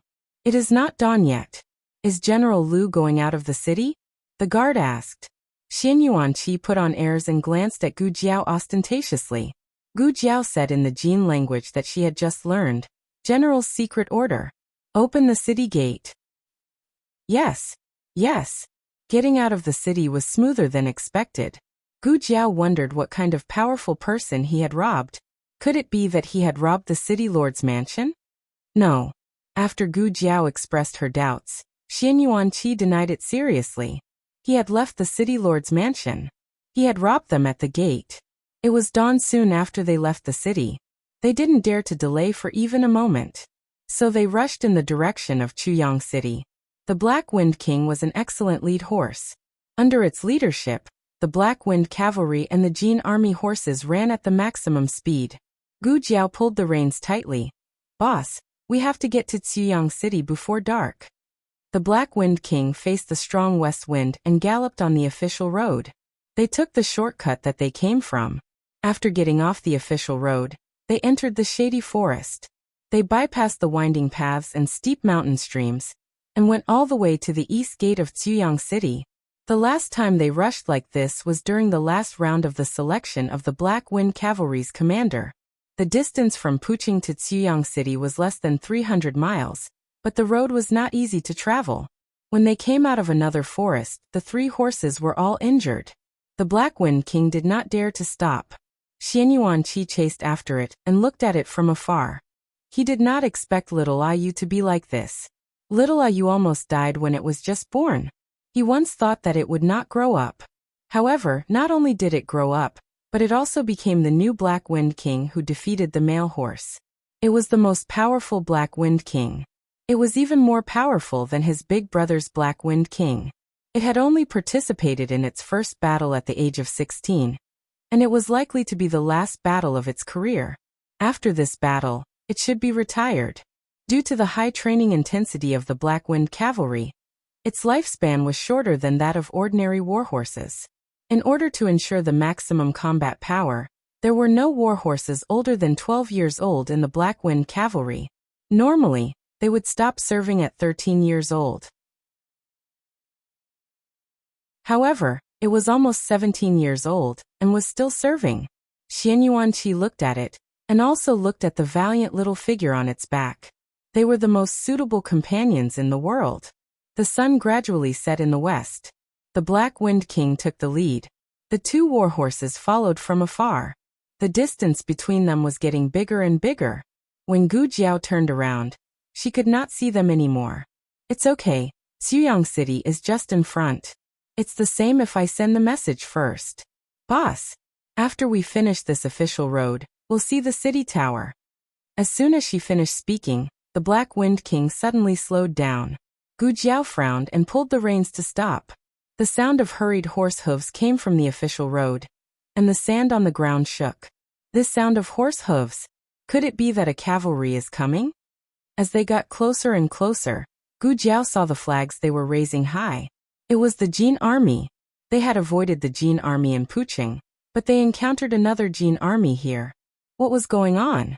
Gu Jiao first ruled out the possibility that the Jin Army from Puching overtook them on the main road, and then turned around. The main road was much farther than the small road, and their horses could not outrun the Black Wind King. The Jin Army seemed to be coming from the direction of the new city. The new city was the territory of the Nangong family. The Jin Army had hidden in the new city a long time ago. Now that the imperial court's 120,000-strong army was coming to take back the new city, they did not have enough soldiers to defend it, so they abandoned the city and fled. They were going to the main camp in Puching, so they met Gu Jiao who came from Puching. Enemies are bound to meet on a narrow road. Gu Jiao looked at the Jin Army and roughly estimated that there were at least 10,000 soldiers. Their movements were so big and they were so close to Chuyang City, but they were not stopped by Chuyang City's soldiers. There was only one possibility. Chuyang City's soldiers had split into 2, and almost all of them were mobilized. The only ones left in the city were the Black Wind Cavalry who could not fight, and a portion of the garrison that was just enough to defend the city. This arrangement was correct. They could obtain the greatest victory with the least casualties, and leave enough soldiers to deal with the 200,000-strong Jin Army in Puching. No one expected Gu Jiao to encounter the Jin Army. After all, if not for the urgent situation at Ghost Mountain, Gu Jiao would not have chosen to travel in the day. Gu Jiao did not have time to hide because the Jin Army had already discovered her. "Who's there?" a Jin cavalry shouted. "Digression. It's almost the end of the month, little cutie who has monthly votes. Please vote, the latest chapter of this book is not finished yet. For more exciting content, Please scan the QR code below to download the app. Novels are updated even faster. Millions of novels are free to read. Novels with content that cannot be found on the internet are all available here.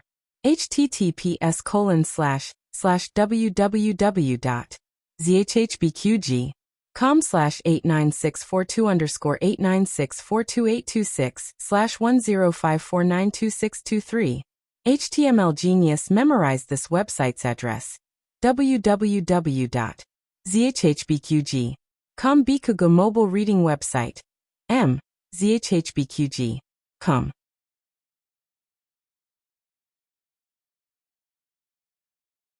Chapter 866. Please scan the QR code below to download the app for more exciting content. Novels are updated faster. Millions of novels are free to read.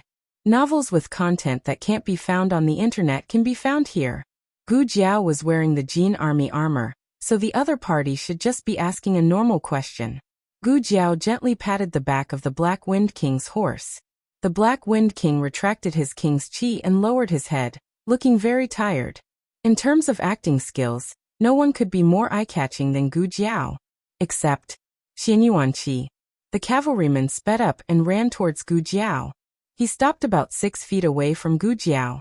He looked at Gu Jiao from head to toe and asked, "Which battalion are you from? Who's your subordinate?" Coincidentally, there were a few sentences in the Jin language that she had just learned. Gu Jiao answered his second question without changing her expression. "I'm under General Liu." She didn't know which battalion she was from, but she was afraid that he would mention which General Liu. The cavalryman looked at Gu Jiao suspiciously. "Are you under General Liu Wei's command? I've never seen you before." Gu Jiao said, "I was just transferred from General Min Hongyi's army. General Min was killed." The key was the last sentence. As expected, the cavalryman's expression changed immediately after hearing the news. "What? General Min was killed?" "Min Hongyi was killed the night before yesterday." It seemed that the news hadn't spread to the new city yet. Gu Jiao said, "Yes." The cavalryman asked, "How did he get killed?"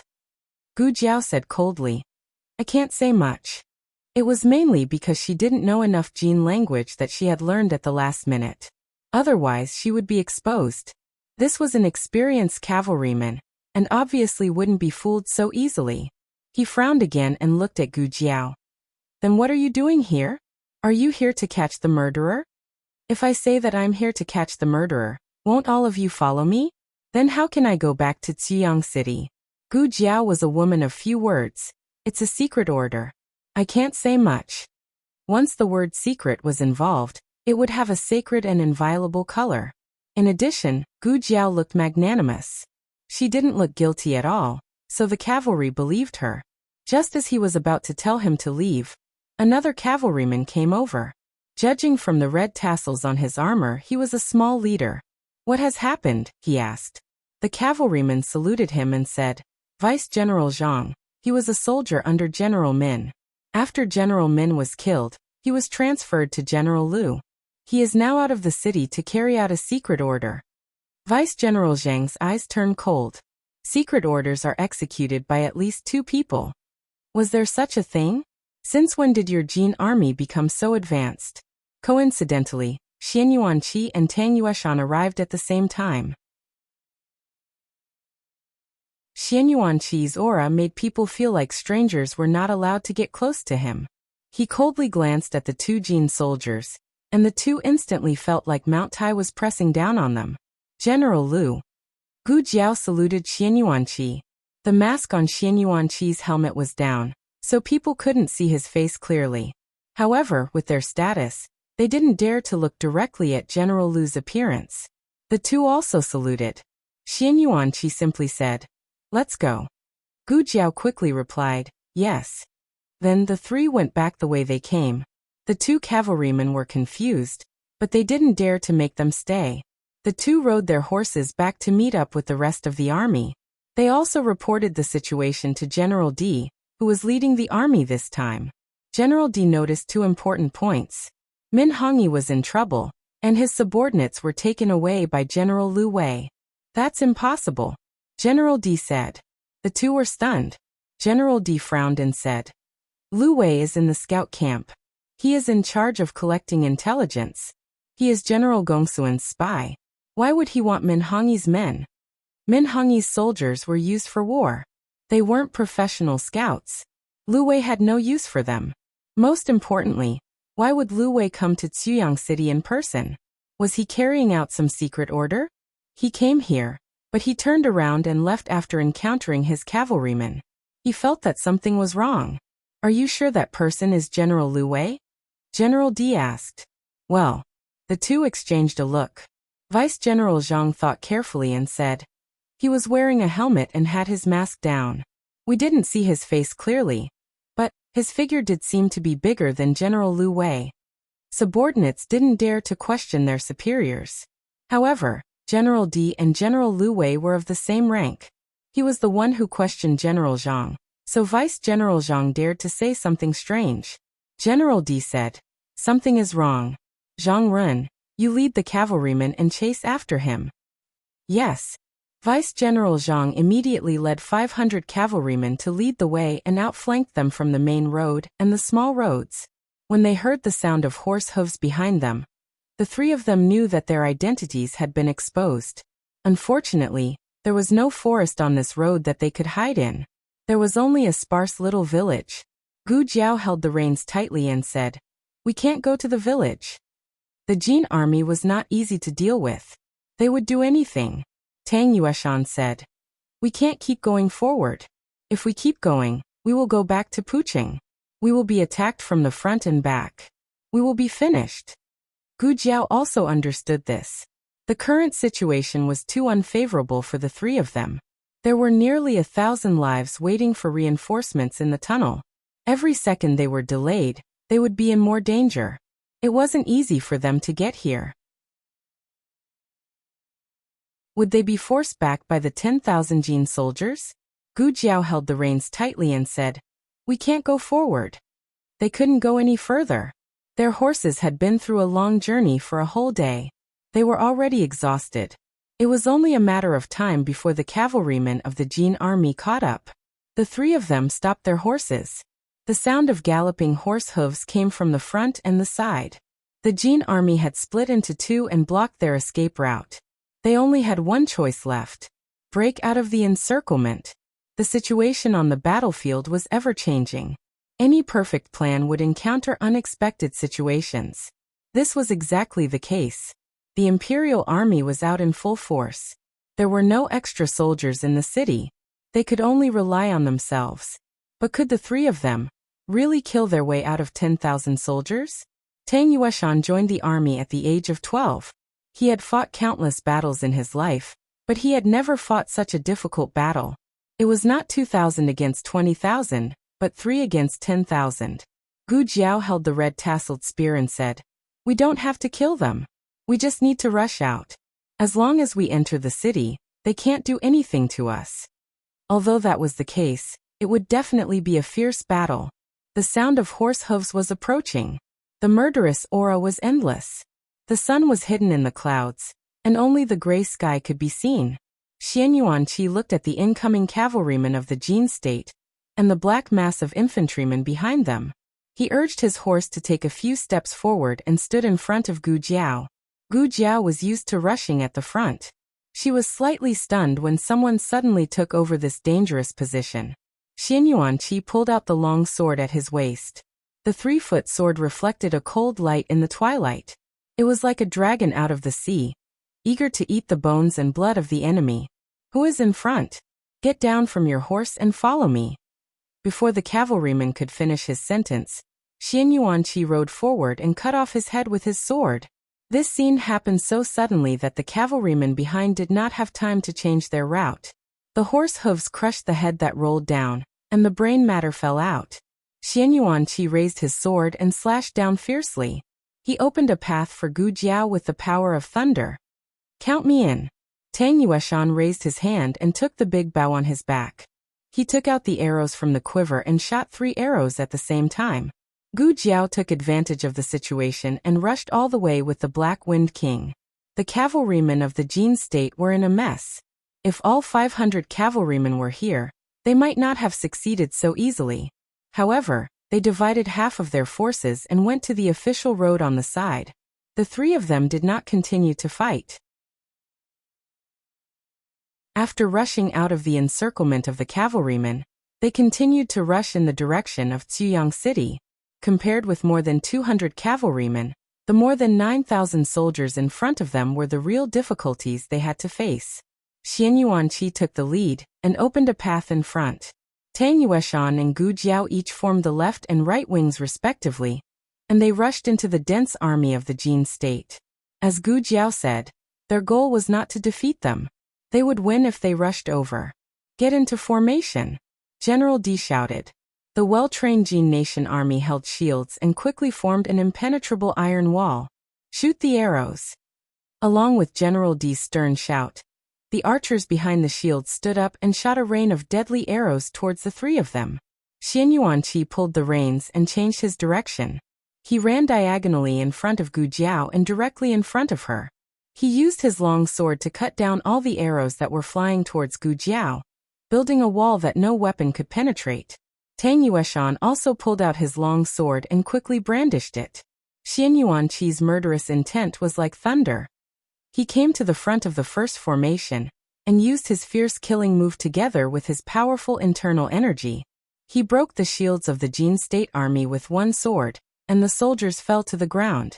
Xian Yuanqi jumped on his horse and flew over the heads of the Jin state army. A powerful warhorse could make its master even more powerful. Similarly, a powerful master could also make the warhorse perform incredible combat power. It stood proudly among the heroes like a beast in the abyss. Under Xian Yuanqi's control, it suddenly stepped into the Jin state army. The Jin state army was terrified as if they had seen the ancient god of death. However, this god of death was not enough. There was also a little god of death behind him. They cut through all obstacles and wherever they went, the Jin state army was defeated and blood splattered. Tang Yueshan also killed to his heart's content. Awesome! Ha ha ha ha! Come and kill me! Come on! Come on! He shouted to attract more soldiers to attack him so that Gu Jiao and Xian Yuanqi could be relieved. I'll take you on! General D drew out his saber and urged his horse to charge at Tang Yueshan. Tang Yueshan and General D of the Jin state fought fiercely. General D was also a powerful general of the Jin state and was skilled in martial arts. Tang Yueshan looked down on him at first, but after a few moves he realized that General D was a tough opponent. Tang Yueshan was forced to take him seriously. On the other side, Xian Yuanqi and Gu Jiao were also surrounded by the Jin state army. They learned from their previous failure and gave up the defensive formation to attack. The situation suddenly became more serious. Everyone was losing their strength. The difference was that the Jin state army always had a constant supply of fresh blood, while Gu Jiao and Xian Yuanqi were losing less strength. Gu Jiao was in a killing frenzy. Soon, they were about to rush out. F***CKU. Tang Yueshan was almost stabbed in the back. He thrust his sword backward and pierced General D's abdomen. He leaned back on the horse, curled his stomach and raised his legs. He wrapped his legs around General D's head and twisted him hard. With a cracking sound, General D screamed miserably and fell down. One of the Jin soldiers was shocked. General D! General D! Tang Yueshan gritted his teeth and sat back on the horse. Who attacked him just now? He got a dart in his thigh. He pulled out the dart and threw it away. He killed his way and caught up with Gu Jiao and Xian Yuanqi. The three of them rode side by side. Gu Jiao noticed the blood on his thigh. You're injured, Tang Yueshan said. It's just a small injury. It's okay. General D's fall made the Jin state army's morale drop for a moment. It was a great opportunity for them to rush out of the encirclement. However, at this moment, a terrifying murderous aura came from behind. Gu Jiao's heart skipped a beat. Clang. It was Xian Yuanqi who cut off the arrow. It was not an ordinary arrow. The moment it broke, countless poisonous needles burst out. Xian Yuanqi waved his sword and used it as a shield to block all the poisonous needles. A woman's bell-like laughter came from behind. Haha. Amazing. Really amazing. This voice, she was the only female general under Gong Sunyu. She was good at using hidden weapons and setting up formations. She was the same age as Gu Jiao. She was 16 this year. He did not expect her to submit to Gong Sunyu so early. She was a Turkic. She had a pair of beautiful light brown eyes. Her appearance was bright and beautiful, but she did not lose the innocence of a young girl. She wore a graceful pink dress. Her waist was slender and her body was light. She reminded people of the butterfly spirits among the flowers in the misty forest. She was riding a beautiful white horse. The horse was beautiful and pleasing to the eye. It did not fit in with the bloody battlefield. "Miss you." A Jin soldier recognized her. At this moment, Yu Liui was not a general of the imperial court. She was just a master recruited by Gong Sunyu. However, she was not a general, but it did not mean that the other person was not a general. A burly man riding a tall steed caught up to them and said in a rough voice, "Little Lu, this is a place where men fight. It's better for you to move aside so that you don't get hurt. If the Lord blames me, I won't be able to bear it." Yu Liui said carelessly, "Oh, the Lord blames you, not me. I don't care." A Jin soldier said excitedly, "General Zhu. General Zhu is here." That was right. This person was none other than another fierce general under Gong Sunyu, Zhu Zhongquang, known as the Iron Palm. His position in the army was much higher than General D's. His arrival undoubtedly boosted the morale of the Jin soldiers. Yu Liui looked at one of the three with a smile and said, "That fatty? Yes, it's you. You were hit by my poisonous dart. Without the antidote, you will die in less than an hour." Tang Yueshan was furious. F*CKU fatty. He was Zhuang. He was as strong as a yak. Zhu Zhongquang and Yu Liui's arrival reignited the Jin soldiers' blood. They rushed forward and surrounded Gu Jiao and the other two. If this continued, the three of them would be exhausted to death. Xian Yuanqi looked ahead. At the end of the official road was a pass. After passing through the pass, they could see the tower of Ziyang City. "Don't fight. Run at full speed," he said. "Yes." Gu Jiao nodded. "Boss." The Black Wind King ran at a speed that he had never run in his life. He did not know how many swords and sabers had cut him, but he did not hesitate at all. He rushed all the way to the pass with Gu Jiao. Zhu Zhongquang led the soldiers to chase after them, and Yu Liui assisted with hidden weapons. Xian Yuanqi's warhorse was hit by a poisonous dart. The poison had invaded its internal organs, and it could not run anymore. Gu Jiao reached out to Xian Yuanqi. "Get on the horse." Xian Yuanqi reached out to Gu Jiao, but he did not want to hold her hand. Instead, he slapped the Black Wind King with his palm. The huge internal force sent the Black Wind King and Gu Jiao forward. Gu Jiao frowned and looked back at him. Xian Yuanqi. Xian Yuanqi sent Tang Yueshan and his warhorse out with another palm. He did not do this because he had lost his mount. From the moment he gave the order to rush to the pass, he had already made this decision in his heart. His life was about to come to an end, but he did not know what his mission was. He often thought that he might not be able to wait any longer. Yu Liui said disdainfully, "Humph, you want to stop my Jin country's 10,000-strong army by yourself? Dream on." She flew up and slashed at Xian Yuanqi with the folding fan in her hand. Silver needles shot toward Xian Yuanqi like flying flowers. Xian Yuanqi's figure flashed and disappeared in front of Yu Liui. So fast. Yu Liui's expression changed, and a chill ran down her spine. She hurriedly turned around to defend, but she was a step too late. Xian Yuanqi stabbed her right wrist. A sharp pain came from her wrist and blood spurted out. Her folding fan fell to the ground, and her beautiful face turned pale. What's the point of bullying a little girl? If you have the ability, fight with me. Zhu Zhongquang slammed his palm toward Xian Yuanqi. His palm actually forced Xian Yuanqi to take a few steps back. Zhu Zhongquang snorted proudly. "I don't kill nameless people. Who are you? Tell me your name." Xian Yuanqi's eyes were cold. "You scoundrels are not worthy." He looked like he was forced to retreat, but it was actually a feint. This distance was more suitable for him to use the Ghost Mountain sword Qi. Zhu Zhongquang was sent flying by his sword, and fell to the ground heavily. He immediately spat out a mouthful of blood. Yu Liuyi said fiercely. Attack together. Zhu Zhongquang ordered. Don't just stand there. Kill them. Who can charge through today? The reward is 1,000 taels. Brave men were bound to appear when there was a great reward. The Jin country's army madly rushed towards the mountain pass. Xian Yuanqi held a 3-foot-long sword in his hand and domineeringly guarded the mountain pass. One man could hold back 10,000 men. Tang Yueshan's poison spread in his body, and he vomited blood while lying on the horse's back, losing the ability to fight. The sound of fighting came from behind. The Black Wind King did not turn back. It exhausted all its strength and rushed forward without caring about its life. Gu Jiao held the reins tightly. Xian Yuanqi, hang in there. The Black Wind Cavalry is coming. The Jin country's army is coming. On the observation tower, a guard noticed the figure rushing towards the city gate. Wait! It doesn't seem like it. Open the gate. Gu Jiao shouted. The one guarding the east gate today was General Ji. He recognized Gu Jiao's voice. Commander Xiao.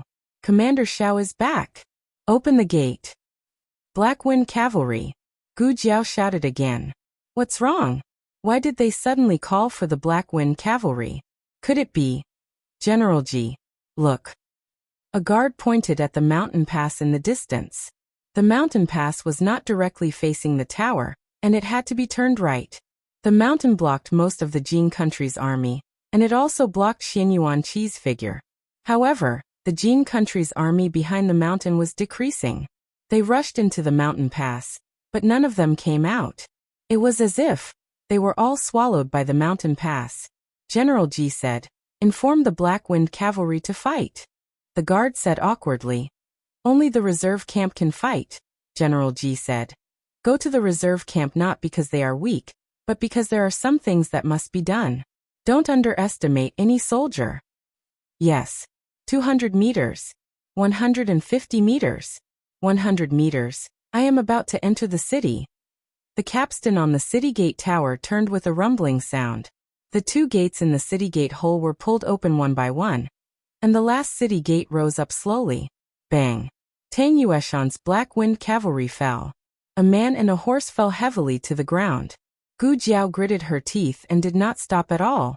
She quickly ran towards the city gate. Xian Yuanqi. Hang in there. You have to hang in there. Xian Yuanqi was covered in blood as he stood in the middle of the mountain pass. His Qingfeng sword was dripping with blood. His stamina and life were also rapidly depleting. Yu Liuyi said, their city gate is open. There are less than 10,000 soldiers in Xuyang City that can fight. Why don't we take the chance to kill our way in? Zhu Zhongquang held his chest and said. But this guy is not dead yet. Yu Liuyi wiped the blood from the corner of her mouth and looked at Xian Yuanqi, whose arm was cut by a Jin country soldier. She said, I think he is almost out of stamina. When we enter the city, we will first kill that kid, and then kill their city guard. This is a good opportunity to take down Xuyang City. The heavens are on our side. Zhu Zhongquang also felt that this idea was feasible. He attacked Xian Yuanqi again, but he never expected that Xian Yuanqi could still send him flying with one strike after being exhausted like this. He gritted his teeth and said, Damn it! Yu Liuyi panted and said, I calculated that we must kill him within 10 moves, or we won't be able to make it in time. Zhu Zhongquang said with lingering fear, but with our strength, not to mention 10 moves, we can't do anything to him in 20 moves. Yu Liuyi was so angry that she vomited blood. What a monster! It was no wonder that Yu Liuyi said that. That guy was not afraid of death or pain. He was like a living dead that crawled out from the ground. He could not be beaten down or killed. Yu Liuyi clenched her fists and coldly glanced at Zhu Zhongquang, who was about to retreat. She snorted and said, If you want to hide, then hide. I won't hide. Today, only one of us can live. After saying that, she pulled out the soft sword at her waist and used her qinggong to stab at Xian Yuanqi. Her soft sword entangled with Xian Yuanqi's qingfeng sword. She curled her lips and a poisonous needle flew out from between her fingers, stabbing straight at Xian Yuanqi's vital point. Xian Yuanqi pulled back his long sword, and the sword qi sent Yu Liuyi flying, shattering her silver needle. Yu Liuyi crashed into the stone wall behind her, and was bounced back by the huge force. She fell beside Xian Yuanqi's feet in a sorry state. Xian Yuanqi's sword stabbed towards Yuliui's forehead. Ah! Yuliui was so scared that she closed her eyes and turned her face away. She heard the sound of a sharp blade entering her body, but the pain that she imagined did not come. A drop of hot blood dripped onto her face. She opened her eyes and saw that Xian Yuanqi's long sword had stopped in front of her forehead. It was only half an inch away from stabbing her. She looked up. Xian Yuanqi's chest was pierced by a long spear that was shining with cold light. That long spear looked a little familiar. She turned around and saw a man in a white brocade robe riding a majestic dark brown warhorse under the drooping curtain of the night.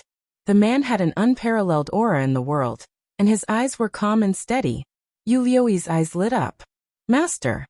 Zhu Zhangquang also hurriedly bowed. Master. Gong Sunyu calmly raised his hand. Yu Liui kicked Xian Yuanqi. Who asked you to be so arrogant? You dare to be arrogant again. Blood dripped from Xian Yuanqi's chest. He gripped his long sword tightly, supported himself, and slowly stood up. The well-trained archers behind him drew their longbows and aimed at Xian Yuanqi in unison. There was a long spear in Xian Yuanqi's body. He did not spend any effort to pull the spear out. Instead, he dragged his long sword and walked towards Gong Sunyu step by step. The long sword made an ear-piercing sound on the cold hard stone ground. The Black Wind King leaped into the city gate. Gu Jiao did not turn around. Her heart was beating uncontrollably, and her hand that was holding the reins began to tremble. Commander Xiao. Zhao Dingfeng called her from the back of the horse. She did not seem to hear him. She let go of her stiff hand and dismounted from the horse. She calmly walked up the city gate tower. Only Wen Rencheng noticed that her entire body was trembling slightly. Some of the soldiers wanted to attack Xian Yuanqi, but Gong Sunyu raised his hand and stopped them. Xian Yuanqi's vision was blurred by the blood. He had overexerted himself, and his dantian had already exploded. All the bones in his body were broken, and blood flowed out of his orifices. Intense pain gnawed at his body. He walked towards Gong Sunyu with great difficulty, but his will was firm. Yu Liui stood beside Gong Sunyu's horse and looked up at him in confusion. Master. Let him come over, Gong Sunyu said. Xian Yuanqi seemed to have walked his entire life in just a few short steps. Xian Yuanqi used all his remaining strength to raise the Qingfeng sword in his hand and launch a final attack at Gong Sunyu. Puchi, the long sword pierced through his body. It was Gong Sunyu's sword. Bang. The city gate closed. Gu Jiao stood on the towering city gate tower.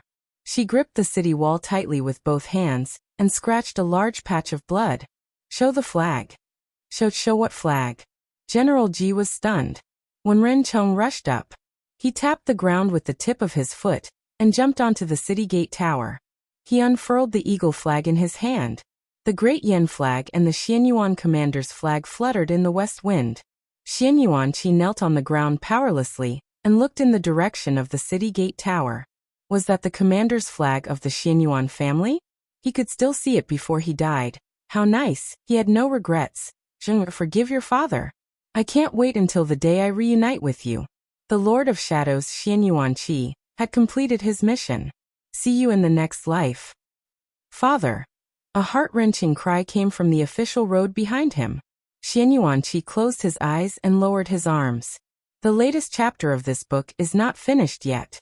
For more exciting content, please scan the QR code below to download the app. Novels are updated faster and more complete. Millions of novels are free to read. Novels with content that can't be found online are all available here.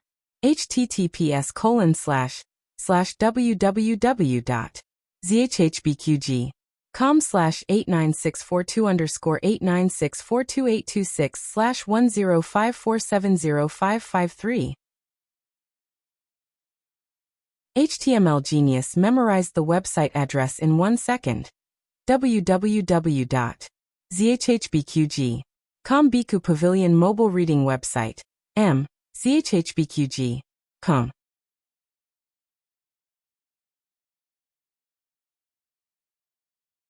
Chapter 867. The latest chapter of this book is not finished yet. For more exciting content, Please scan the QR code below to download the app. Novels are updated at a faster rate. Millions of novels are free to read. Novels with content that can't be found online are available here. He's dead. Yu Liuyi looked at the lifeless Xian Yuanqi and pulled out her sword. She snorted. He hurt me. I'm going to cut off his hand. Liuyi. Gong Sun calmly called out to her. Yu Liuyi's dagger-wielding hand paused in midair. What's wrong, my lord? Gong Sun listened to the approaching sound of horse hooves and said, Let's go. Yu Liuyi looked at the man galloping towards them from the end of the road. Behind him was a large army. She frowned unwillingly and put away her dagger. This guy got lucky. She quickly mounted her horse. Gong Sun didn't bring a large number of troops, only 20 archers. They didn't have the advantage in numbers. However, this man looked very powerful. Killing him would undoubtedly be a heavy blow to the Yan kingdom. Yu Liuyi followed Gong Sun. My lord, who's that big guy? Gong Sun looked at the rolling dark clouds in the sky. Yan kingdom's general. Xian Yuanqi. Xian Yuanqi? Didn't the Xianyuan family all die? Yu Liuyi muttered to herself. She looked up and saw that Gong Sun and the 20 archers were already in front of her. She quickly whipped her horse and caught up. She said to Gong Sun, My lord, your horses are very powerful. I've never seen them before. Gong Sun said calmly, The Yan kingdom's Han family sent the Black Valiant Cavalry. Yu Liuyi said mischievously, Black Valiant Cavalry? The Xianyuan family has the Black Wind Cavalry. The Han family has the Black Valiant Cavalry. Interesting. My lord, I want one too. Gong Sun said, There are more in the city lord's residence. Go back and pick one. Yu Liuyi smiled brightly. Okay. The group of people left. The last ray of light dimmed. Dark clouds swallowed the entire night sky. Thunder rumbled in the sky. Suddenly, lightning flashed and thunder roared. The biting cold west wind instantly turned into a storm. The grass and trees at the pass swayed, as if tens of thousands of heroic souls at the border were sobbing silently. Yu Liuyi was drenched and snorted disdainfully. Today is not a good day to attack the city. We'll fight them another day. Gong Sun didn't say anything as he rode on his horse. His expression was cold and solemn, like a god from the 9 heavens. In the end, the last great general of the Xianyuan family had fallen in his hands. The legend of the Xianyuan family came to an end. Sooner or later, Great Yan would fall into Great Jin's hands. By the time Liao Chen's horse reached the mountain pass, Gong Sun had already left with the Jin army. He almost jumped off the horse and fell heavily into the mud that was soaked by the rain. Braving the cold rain, he rushed over on his knees and arrived in front of Xian Yuanqi. He looked at the man who was covered in blood and had his chest pierced by a spear. Tears immediately flowed out of his eyes. Why? The wound that he had taken 20 years to heal was once again cruelly torn open, and his heart felt as if it had been torn in half. He raised his hand and wanted to hug his father, but he was worried that he would hurt him. Such a serious injury, so painful. He knelt in front of his father, and his entire body was trembling uncontrollably. He suppressed the pain in his heart, and his tears fell onto the ground. Why can't I see you after so long? Why can't you wait for me? Why must you leave me behind every time? Open your eyes, look at me. Look at Zheng. Zheng has grown up. Liao Chen knelt on the ground and cried bitterly. His fingers dug into the mud, and blood spread from his fingertips and flowed all over the ground. The heavy rain broke a big tree that had been cut by the sword energy at the mountain pass. Without the cover of the big tree, everyone on the city tower saw this scene. They had all thought that there was a small army at the mountain pass, and that was why they didn't let the Jin army charge over.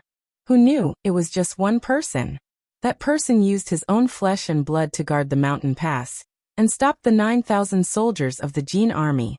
His body was full of arrows and knives, and there was even a spear that pierced through his chest. What kind of tenacious and unyielding willpower was this? What kind of willpower could make a person forget life and death, or even surpass life and death? Everyone had tears in their eyes. They didn't know who that person was, but they all felt the powerful willpower coming from him.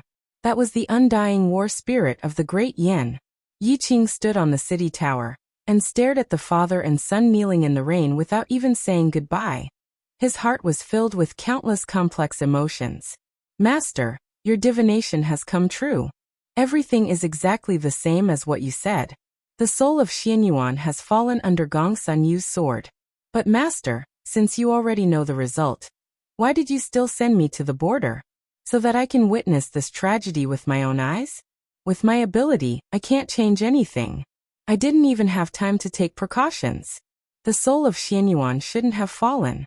The state teacher's disappointed voice flashed through his mind. Yi Qing's eyes turned cold, as if he had made some kind of decision. He clenched his fists, flew up, and jumped down from the city tower. Master Yi. General Ji's expression changed. He reached out to grab him, but he was too late. He didn't even touch a corner of Yi Qing's clothes. The blue robe of the state teacher's palace fluttered in the wind and rain, like an ink-stained green lotus blooming. Yi Qing jumped down from the city tower. General Ji's face was solemn. Master Yi, what do you want to do? Yi Qing used Qinggong to rush through the wind and rain. Master, since the soul of Xianyuan shouldn't have fallen, then please forgive me for making this decision without permission. I'm very sorry for going against your will. When I return to the state teacher's palace, I'm willing to accept any punishment. I don't know if this can save him. Maybe I can't save him, and I'll waste the most precious thing you gave me. But no matter what, I want to try my best. If I'm wrong, please let me use the rest of my life to make up for today's mistake. Wen Rencheng jumped down and came to Gu Jiao's side. Commander Xiao, that person is. Gu Jiao looked at Yi Qing's figure flying in the rain, and her eyes moved. General Xianyuan Qi. Wen Rencheng was stunned. General? General? He's not. Could it be? No, it's him. Gu Jiao concisely answered his question. Prepare the stretcher. Finished speaking, she turned around and quickly went down the city tower. The rain was getting heavier. When Yi Qing came to the father and son's side, the three of them were all soaked. Yi Qing knelt down on one knee and took out a small porcelain bottle from his arms. Xianyuanzheng, help me support your father's head. Liaochen was slightly stunned. He hadn't heard anyone call his name for many years, so he didn't react for a moment. My name is Yi Qing, the eldest disciple of the state teacher's palace. Yi Qing said, and his eyes were cold. If you don't hurry up, when your father is completely dead, even De Luo Jin Xian won't be able to save him. Tears rolled down Liaochen's face as he held his father's head that was gradually losing its temperature. He could no longer feel his father's pulse and breathing. Like this? Can he really be saved? Yi Qing pulled out the cork. In the state teacher's palace, there are many patients who have stopped breathing and pulse. Not everyone can be saved, but as long as they aren't completely dead, there is still a glimmer of hope. Liaochen choked and asked, what is considered completely dead? Yi Qing poured out the only pill left in the bottle, pried open Xianyuan Qi's mouth, and fed it to him. If your breath and pulse stop for half an hour, then you're basically completely dead. An expert like your father may be able to delay it a bit. This kind of pill didn't seem to melt in the mouth. Yi Qing then slapped Xianyuan Qi's abdomen and used his internal energy to slide the pill into his stomach. Liaochen carefully avoided the weapons on his father's body and let his father lean on his chest. In the past, his father was his support. In the future, he hoped that he could become his father's support. There are 2 points. Yi Qing glanced at him and said, first, I'm not sure if your father is dead or not. If he's dead, then it's useless for him to take this pill. Second, saying this, Yi Qing paused. Even if your father isn't completely dead, this pill may not have any effect. Liaochen looked at him with a complicated expression. The pill you gave my father is purple grass poison. Yi Qing met his gaze and honestly said, you should have heard of this poison. It has a 99% chance of directly killing your father, making him completely dead. Liaochen squeezed his fingers and murmured. In other words, the chance of survival is only 1 out of 100. Not that much.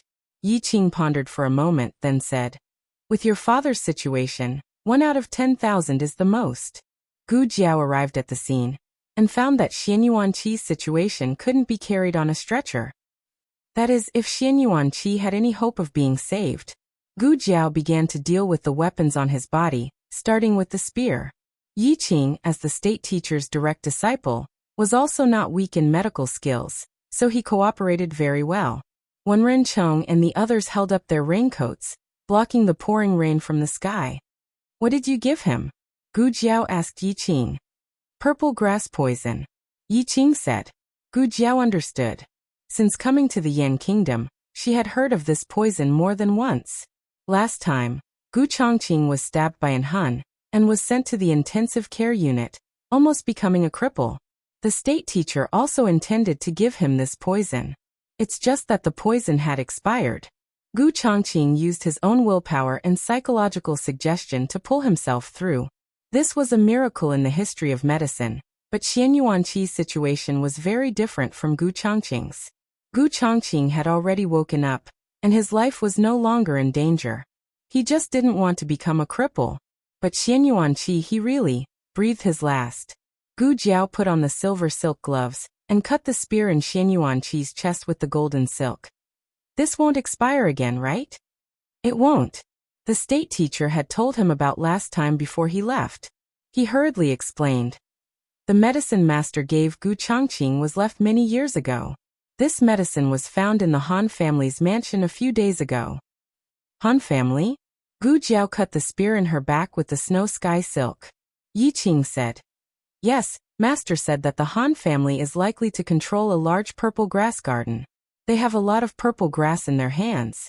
The Han family's black valiant cavalry and 5th Master Han's black demon horse were all fed with purple grass poison. Black valiant cavalry. Gu Jiao frowned slightly when she heard the name, but this also explained why 5th Master Han's horse was so powerful. Then didn't a lot of horses die? She asked. Yi Qing nodded. Animals are much more resistant to purple grass poison than humans, but there is still a 70% failure rate. A large number of young horses are poisoned to death, and only those who survive are qualified to become black valiant cavalry. Gu Jiao didn't speak anymore. In order to strengthen themselves, the Han family was really willing to do anything. If it wasn't for Yi Qing's master mentioning it before he left, he wouldn't have known that the Han family had so many crazy secrets. He coldly said, "They're worse than animals." Gu Jiao glanced at him and disagreed. "Don't insult animals." Yi Qing was stunned. "Oh." Gu Jiao's hand that was treating Xian Yuanqi's wounds suddenly stopped, and solemnly asked, "Yi Qing, will the purple grass poison lessen his pain?" Yi Qing quickly realized that she was referring to Xian Yuanqi. Liaochen supported his father in his arms, and also carefully looked at Gu Jiao. Gu Jiao didn't hide anything from him. As a son, he had the right to know his father's real situation. He has very serious internal injuries, and suffers great pain every day. Living is a kind of torture for him, but death is a kind of relief for him. Liaochen clenched his fists, and his body slightly trembled. He didn't expect his father to be like this all these years. He will. Yi Qing firmly said. Either he will be poisoned to death, and the pain will end, or he will endure the poison and be reborn. Thinking of something, Yi Qing added. After being poisoned by the purple grass poison, he will enter a state of suspended animation, and will look no different from a dead person. It will last for different hours. Some people will last for 6 hours, some for 14 hours. If he still can't wake up after 24 hours, then he is really dead. Gu Jiao's eyes fell on the man's face. Xian Yuanqi, you have to survive. No matter who you've been waiting for all these years, and what kind of agreement you have with him, I think he doesn't want you to die here. Your mission is not complete. Go through all the pain in the world. Live on as the spirit of Xian Yuanqi. Live on as Liaochen's father. Live on as Jing Kong's uncle, and witness the new dynasty and peace. That is your true mission. Xian Yuanqi was brought back to the wounded barracks, and Yi Qing personally guarded him. Liaochen pulled himself together. Whether or not his father could be saved, he couldn't wallow in the pain for too long. Is it Gong Sun Yu? Liaochen asked faintly under the awning outside the tent. Other than him, there was only Gu Jiao in the tent, looking at the map. Gu Jiao grunted. Yes, it's him, the main general of Jin's expedition to the east, General Shenwei. Liao Chen said coldly. I will kill him with my own hands. Gu Jiao looked at him. Liao Chen had changed out of his monk robes and put on the black robes of the Shadow Division, which made him look a bit murderous. Okay. Gu Jiao said, he is yours. The lights under the awning reflected in Liao Chen's eyes, like two burning flames of vengeance. What are the other two called? Gu Jiao flipped through the map and said, Zhu Zhongquang and Yu Liuyi. They are both Gong Sun Yu's confidants. Liao Chen said, if they are here, I will kill them as well. No one will take your head but... Gu Jiao said, handing him the map with the key points. We may have to split our forces. They may not all gather in one place. You have to think carefully about who to deal with. Liao Chen said without hesitation. Gong Sun Yu. A medical officer came out from another camp. Gu Jiao called out to him. How is old Tang? The medical officer hurriedly said. Commander Xiao, he has taken the antidote pill you gave him. He is fine now. He will recover after a few days of sleep. Yu Liuyi was a master of concealed weapons, but she didn't use poison. The antidote pill given by Madame Nan could cure all poisons. Except for Shang Guanqing's poison. Thinking of Shang Guanqing, Gu Jiao closed the map and said to Liao Chen. Shang Guanqing is still trapped in Ghost Mountain. We must attack Puqing as soon as possible and draw the Jin army away. How many soldiers do you have in your Shadow Division? 20,000, Liao Chen said. Not all of them are from the Shadow Division. There are also some old subordinates of the Xianyuan family. Gu Jiao said. The Black Wind Cavalry can fight for 10,000 soldiers. Altogether, there are 30,000 soldiers. The Imperial Army is attacking the Liang Army. I sent Wen Renchong to send a message. I don't know how many soldiers they can send. The Imperial Army had 120,000 soldiers. 80,000 of them were soldiers, while the rest were supplies and logistics. The Jin Army claimed to have 200,000 soldiers. It was unknown whether that was true or how many soldiers they had. Gu Jiao called for Teacher Hu. How many of the translations have you done? Teacher Hu hurriedly said. Half. I will go and urge them. Gu Jiao reminded him. Remember, not a single word is wrong. Teacher Hu patted his chest. Yes, sir. Don't worry, I have found 4 true descendants of the Jin army. I have checked them carefully. There will be no mistakes. Gu Jiao said. That's good. I need accurate information about the Jin army. On the other side, Shang Guanyin was in charge of the rear. Marquis Xianping led his troops to kill the Jin army. Wang Man led his troops to besiege the Nangong family and recapture the new city. Marquis Xianping drove the Liang army out of the border. But that was not enough. He directly killed his way to the border of the Liang country and planted the flag of the Great Yan on the territory of the Liang country. In the rear tent, spies constantly sent in reports of victory from both sides. Shang Guanyin was very satisfied. At this rate, it will be over in 3 to 5 days. Outside the tent, a man's voice came.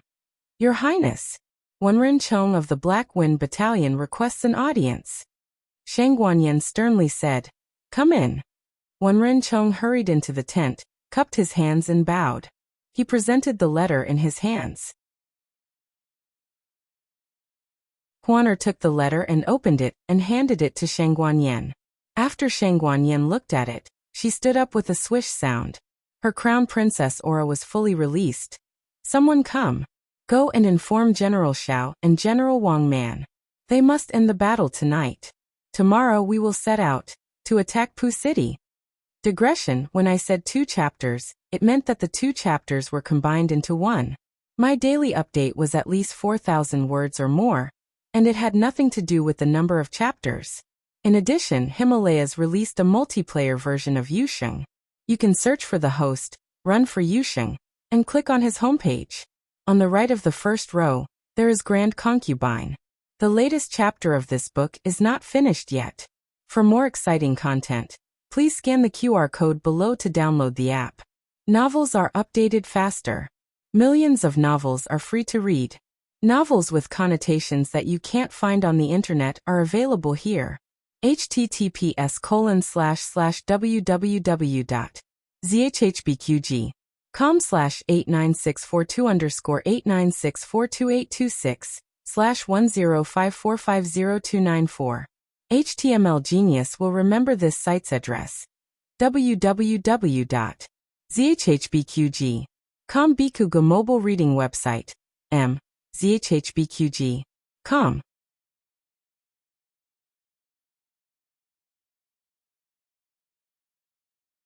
Chapter 868. The latest chapter of this book is not finished yet.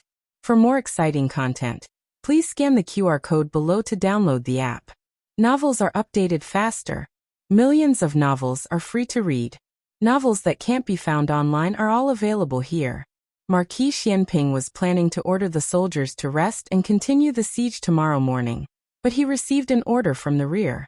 He frowned. Why are you in such a hurry to finish tonight? The best way to deal a heavy blow to the Liang army's vitality was to attack all the way into Bian City. Of course, this was impossible. Neither the military strength nor the provisions would allow it. But at least he had to seize a few border cities to hurt the Liang army. Tonight he would reorganize. Tomorrow he would attack Li County and harvest more heads of Liang dogs. The guard presented a letter with both hands and said, "This is a letter from Her Highness the Crown Princess. Please take a look." Marquis Xianping casually took it. A message is a message, why write a letter? There were no superfluous words in the letter, only 6 words. Qing'er was trapped in Pu City. Marquis Xianping's expression instantly turned cold. In order to make it easier for him to lead the troops to war, Shang Guanyan fabricated an identity for him as an old subordinate of the Xian Yuan family. He had been working secretly for years and temporarily conferred him the position of Dingyuan General. Although everyone was unfamiliar with this person, it was an indisputable fact that he killed Chu Feipeng. In addition, the 4 of them defeated the Liang army's thousands of soldiers and horses. There was no doubt about their prestige and strength. In addition, everyone only thought that the Crown Princess wanted to take the opportunity to support her henchmen. They were not too surprised by his sudden appearance. This time he was with the Great Yan Imperial Court's General Zhao Guoping. Did General Zhao also get the letter? Marquis Xianping asked. It seems no. The guard braced himself and said. Marquis Xianping's expression was as calm as ever, but there was a bit of chilling murderous aura around him. I know. You go and reply to the Crown Princess. Not tomorrow morning at midnight, I will take Li County. The guard opened his mouth wide. At midnight? There were only 2 hours left, right? Can they really take it? Shang Guanyan paced back and forth in the tent. She vaguely felt that she had missed something, but she couldn't remember it at once. Her mind was full of the news that her son was besieged in Ghost Mountain. She couldn't believe it was true. Why did her son come to the border all of a sudden? He even fell into the Jin army's territory? What the hell is going on? There was limited space in the letter. Gu Jiao only picked out the main points. Everything would have to be discussed in detail when they met. Huaner wanted to remind her, but seeing how anxious she was, she silently swallowed her words. When something happened to His Highness Zhongsun, the first person you thought of was Marquis Xianping. Have you forgotten about General Zhao? It didn't matter if she forgot, Marquis Xianping would deal with it clearly. At midnight, Marquis Xianping flattened the Li County camp and killed 6 Liang country generals. The Liang army was forced to retreat. They wanted to escape, but were surrounded by the Yin country army. In the end, King Pingyang stepped forward and submitted a humiliating letter of surrender. With the letter of surrender in hand, King Pingyang was taken away by Marquis Xianping as a hostage. On the other hand, Wang Man's task was much easier. The new city was not as sturdy as Xuyang City. Furthermore, the Nangong family's army had been left behind in Xuyang City by Tsun Takeshi. There were less than 10,000 local soldiers left in the city. When Wang Man's army of tens of thousands charged over, the Nangong family was destined to lose. When the sun was about to rise, Nangong Sitsi died in battle, and the others were captured alive. In the commander's tent of the Black Wind camp in Xuyang City, advisor who walked over with the translated booklet in his arms. My lord, please take a look.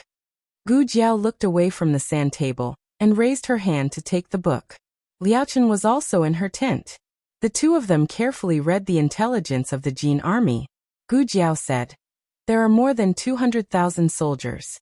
Excluding the supplies, there are more than 160,000 soldiers who can fight." Given the conditions of war in this dynasty, the supplies usually accounted for about a third of the total military strength. The Jin army was no exception. Gu Jiao continued, "We can mobilize about this number of soldiers. However, the Jin army still has to include the 30,000 soldiers of the Han family." The main reason for this situation was that the Yan country was besieged by 5 countries. Many of its soldiers were scattered. The only country that could be confirmed to have retreated was the Zhao country at Chishui Pass. However, Chishui Pass was mainly made up of Navy soldiers. It was not suitable for fighting on land. Even if they rushed over, it would be useless. The Chen country and the Zhao country were far away, so there was no definite news. Liao Chen read all the information in the book and said, "Gong Sun Yu deployed a large number of soldiers at the north and east gates. These 2 gates are the closest to us. The south gate is guarded by the Han family. There are 30,000 cavalrymen and 20,000 infantrymen. I don't know which gate they will be transferred to. The west gate is the weakest, but it is too far from us." Gu Jiao said, "It's almost time. Let's go to the pass and meet with the crown princess." Due to the urgency of time, Shang Guanyan and the imperial army did not enter Cuyang city to rest. After they finished fighting the Liang army, they rested for a few hours and then began to march to Pucheng. Gu Jiao changed into red battle clothes and black armor. She also went out to put on helmets and armor for the Black Wind cavalry. When she turned around, Liao Chen had also put on his battle armor. Gu Jiao was slightly stunned. This general in helmet and armor. Was he still the handsome monk in her memory who loved to eat meat and drink? The laziness and demonic charm of the past had faded away, and his entire body was emitting a murderous aura of a powerful army. "What are you looking at?" Liao Chen asked indifferently. Gu Jiao curled her lips. "I'm not used to you suddenly being serious." Liao Chen was speechless. Liao Chen mounted his horse and led the troops out of the city. Gu Jiao also took 10,000 Black Wind cavalry. Most of them were soldiers of the garrison camp. They had been longing for this battle for a long time. After the destruction of the Xianyuan family, Wen Rincheng, Li Shun, and Zhao Dingfeng finally had another chance to fight side by side. The 3 of them rode on horseback. They no longer looked high-spirited in their early 20s. Their faces were stained with the vicissitudes of life, but the conviction in their bones had never diminished or wavered. Zhao Dingfeng sneered. "Old Shi is not here. This time, we will fight back together with his share."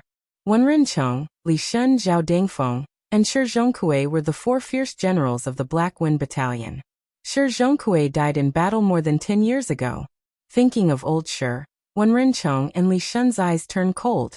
Old Shi's death had nothing to do with Jin. This time, they were going to settle the old and new accounts together. For Old Shi. For the general. For the 7th young master. The 3 of them looked determined and chased after him without hesitation.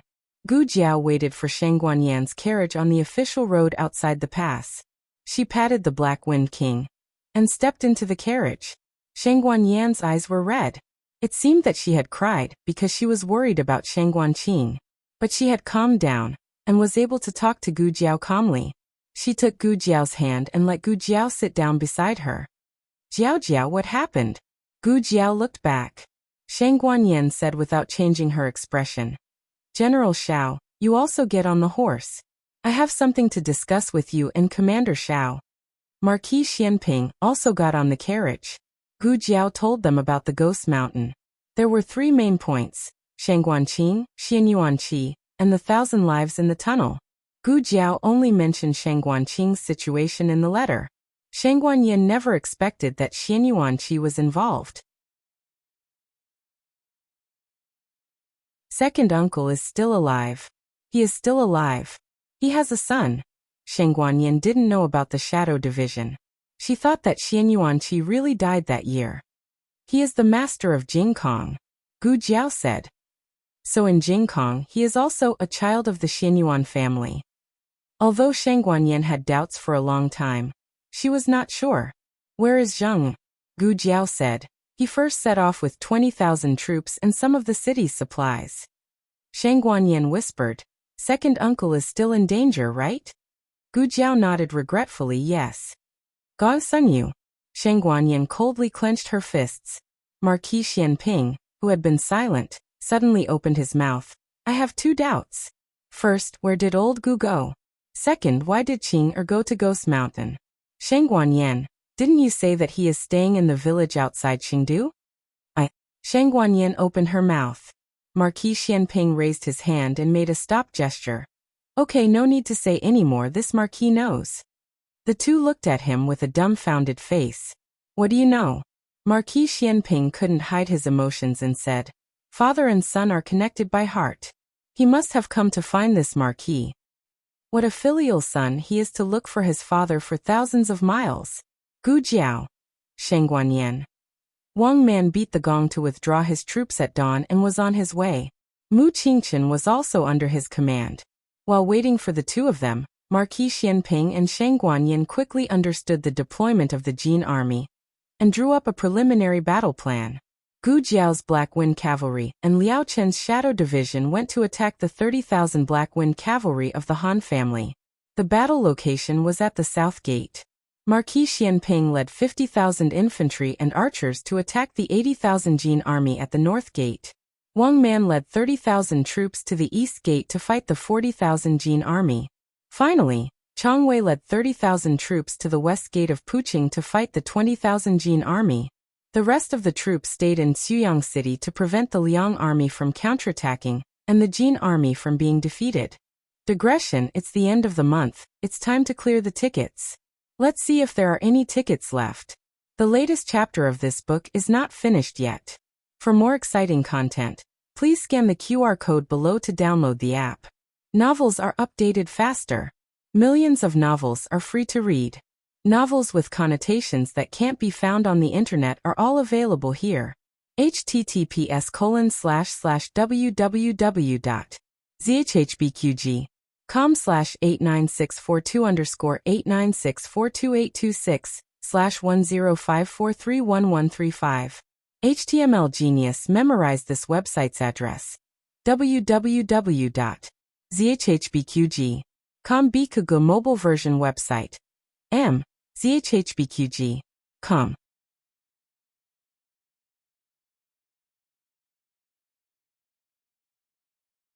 Chapter 869. The latest chapter of this book is not finished yet. For more exciting content, please scan the QR code below to download the app. Novels are updated faster. Millions of novels are free to read. Novels that can't be found online are all available here. In October, the border was cold and bleak. After making all the battle plans, Shang Guanyin stayed in place to wait for Wang Man's army. Gu Jiao and Marquis Xianping led the troops first. Just as the two of them got on their respective war horses, a mighty and majestic figure galloped towards them, full of vigor and vigor. Hey, you two are not loyal. Go out to fight. You left me alone in the wounded barracks. You're not kind. It was Tang Yueshan. You're injured. Gu Jiao said. Tang Yueshan angrily retorted. Is that an injury? It's just a mosquito bite. Gu Jiao looked at him with a dark face. Little henchman, pay attention to your tone, or I'll give you an injection. Tang Yueshan coughed softly and said. It's fine now that the poison is detoxified. I don't care, I want to go. He was born to be a warlike person. He wouldn't stay idle in the wounded barracks. Then you follow me. Marquis Xianping said. Tang Yueshan was a little hesitant and disdainful. You already have Chongjing. Why do you need me? I can't use my full strength as the Grand Marshal if I'm with you. Aya. His reins were pulled away by Marquis Xianping. Pu City, City Lord's Mansion. Yu Liui went to the yard early in the morning to play with her new black brave mount. The black brave mount was not all black. For example, the Lord's was dark brown, and hers was chestnut. She rode on her new mount and happily circled around the City Lord's mansion. Seeing Gong Sunyu returning from the barracks with Zhu Zhongquang and several generals, She jumped off the horse with a smile. Lord. Gong Sunyu nodded slightly. She was a little girl. So Gong Sunyu treated her more leniently than those rough men. He said, "It's still early, don't you want to sleep a little longer?" "No. I want to ride a horse," she said mischievously. "I heard that the Lord caught a few more prisoners. I wonder. Can you give them to me?" Gong Sunyu generously said. "After the interrogation, I'll give them to you." Yu Lui smiled and said, "That's great. Another newbie is testing the mechanism." Zhu Zhongquang secretly shuddered. Looking at this girl's innocent smile, he thought that she was an innocent and harmless little girl, but he had seen her use mechanisms to torture people to death. She was a little devil. Thinking of something, Yu Lui stomped her feet and snorted. Why isn't Jie Xingzhou back yet? A mere 300 ghostly soldiers had been tormented for so long. How useless. My lord, I'll go help him. Okay. Gong Sunyu agreed. Yu Liui laughed heartily and mounted her horse. Just as she was about to gallop out of the estate, a guard suddenly rushed in with a hurried expression. He saluted Gong Sunyu and said, "Reporting to the Grand General. Our spies have discovered the movements of the Yan army on the official road. A large number of cavalries are heading towards Puqing City." Without waiting for Gong Sunyu to speak, Yu Lui chuckled. Yan army? Were they really that bold? He had just killed their great general Xianyuan yesterday, and now he dared to come to their doorstep for revenge. You're really not afraid of death? Gong Sunyu calmly asked. How many soldiers do you have? About 30,000. The guard replied. Yu Lui scoffed. It's just 30,000 cavalries, my lord. Give me 20,000 men, and I'll go out of the city and kill them all. Gong Sunyu was not in a hurry to agree. Instead, he asked the guard, "Are they the Black Wind cavalry of the Xianyuan family?" "It seems so." The guard said, "They're carrying the Flying Eagle flag of the Xianyuan family." Yu Lui excitedly said, "My lord, I'll go cut down their Flying Eagle flag." Gong Sunyu calmly said, "There's no need for the Jin army to do such a thing. The Han family has always wanted to compete with the Black Wind cavalry. Then, let the Han family prove it to me." Gu Jiao and Liao Chen's 30,000 men took a day to reach the small forest near Puqing City. Gu Jiao said, "We'll rest here for a night and attack the city at dawn." Okay. Liao Chen felt that it was feasible. Gu Jiao was not worried that their whereabouts would be exposed, and they would be attacked by the Jin army. Based on her understanding of Gong Sunyu probably did not care about these 30,000 men. He wanted to keep the Jin army to deal with the main force of the Yan kingdom. Gong Sunyu would probably let the Han family deal with them. In order to maintain the strongest force, the Han family would not choose to attack at night. Gu Jiao sat on the ground with her back against a tree. She hugged the red-tasseled spear and closed her eyes. She said, "They'll wait for us in the city." The tree was wide enough for two people to sit together without feeling crowded. Liao Chen sat beside her. He glanced at her and said, "I've always had a question in my mind." "What question?" Gu Jiao asked. Liao Chen whispered, "Do you have any relationship with the Xianyuan family?" Gu Jiao said, "Why do you ask?" Liao Chen looked at the branches above his head and said, "My uncle's red-tasseled spear is in your hands. I know it's a coincidence, but I feel like it's destined to be yours." Gu Jiao was silent. Liao Chen said, "The armor you're wearing belongs to the First Lord of Shadows. The armor was recast from my uncle's armor, but that set of armor was originally given to him by the First Lord of Shadows. So my profound armor has such a history." There was something else Liao Chen didn't say. The armor and armor were inseparable. Now that they were finally combined, it was as if they had found their true master. A gentle breeze blew past. Liao Chen turned to look at her again. He found that she had fallen asleep with the red-tasseled spear in her arms. The Black Wind King quietly came over. He bit off a warm cloak from the carriage and gently placed it on Gu Jiao. Liao Chen closed his eyes in envy. In a flash, he felt something extra on his body. When he opened his eyes, he saw that the Black Wind King had also covered him with something with his mouth. It was a broken sack. Liao Chen was speechless. The next day, at 7 in the morning, the sky was overcast. There was an invisible chill in the haze. The Black Wind Cavalry and the Shadow Division were at the city gates. Pu City was not as easy to defend and difficult to attack as Chuyang City. There were two reasons for this. First, it had been in disrepair for a long time. The original city lord had embezzled the money allocated to him, causing it to be unable to be repaired. Second, when the Jin army attacked Pu City not long ago, they had damaged the city gates once. After the Jin army entered the city, they enslaved many strong men to repair the city gates. Unfortunately, the south gate had not been repaired. Gu Jiao and Liao Chen rode at the front of the 30,000 soldiers. They looked up at the familiar figures on the city gates. It really is the Han family. She had guessed correctly. She introduced them to Liao Chen. That silver-haired man is Han Fifth Master. Beside him is Han Lei, Han Ye's father. Liao Chen looked at them. They also looked at Liao Chen. Han Lei said thoughtfully, "I know that youth. He's the one who took Xiao Liulong's identity. He was adopted by Duke Ongua and became the commander of the Black Wind Cavalry. But who is the person beside him? I don't think I've seen him before." Han Xiai did not speak. He looked at Liao Chen without blinking. Liao Chen also looked at him without dodging. Han Lei looked at Han Xiai and asked, "Fifth brother, do you know him?" Han Xiai said, "I don't know him, but I think I've seen those eyes somewhere before." Gu Jiao raised the red tasseled spear in her hand and pointed it in the direction of the city gates. She said arrogantly, "Bastard of the Han family, do you dare to come out of the city and fight with your grandfather?" Han Lei was so angry that his mouth twitched. In the next moment, the city gates opened. A young man in silver armor rushed out with a long sword in his hand. Gu Jiao looked at him. Han Yi. Gu Jiao raised her eyebrows. She put the red tasseled spear on her shoulder and looked at him calmly. "Your hamstring is fixed? You can't only fight on horseback?" Han Yi was angry at the mention of this. He had suffered so much and endured so much pain before he could stand up again. It was all Xiao Liulong's fault. He wanted to kill him and avenge himself. And also avenge second uncle. Han Lei frowned. "Yi, why did you open the gates?" Fifth grandfather Han said calmly, "We can't defend it anyway. Why don't we go out and fight?"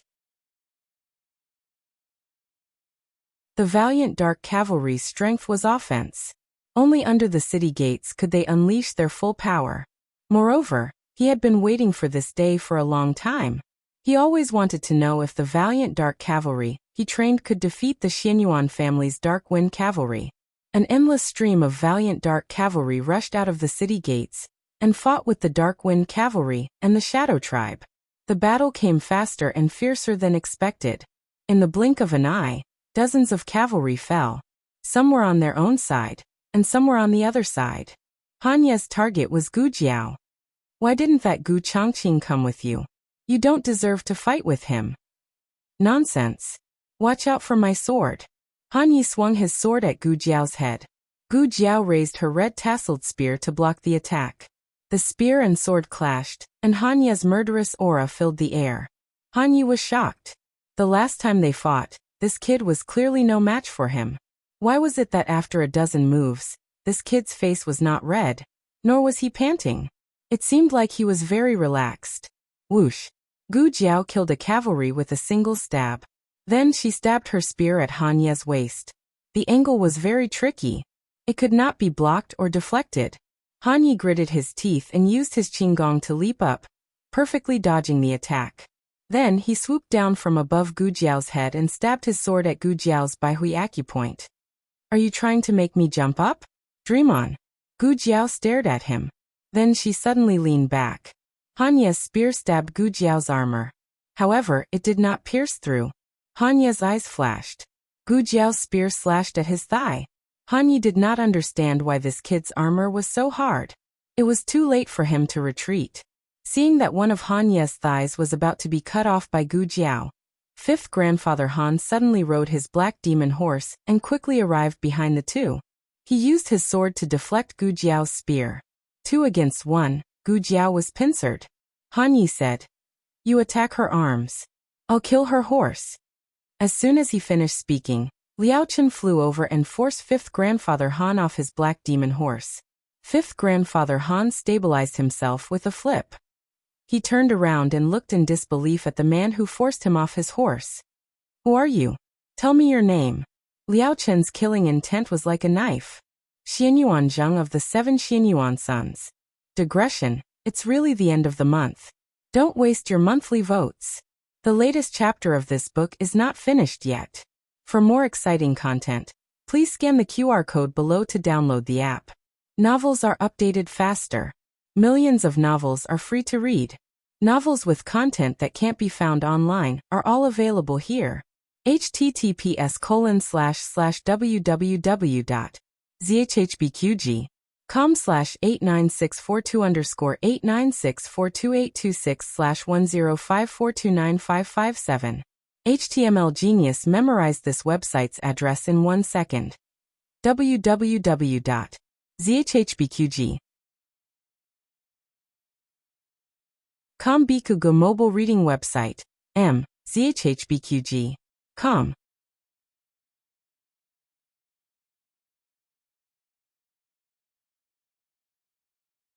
Chapter 870. The latest chapter of this book is not finished yet. For more exciting content, please scan the QR code below to download the app. Novels are updated at a faster rate.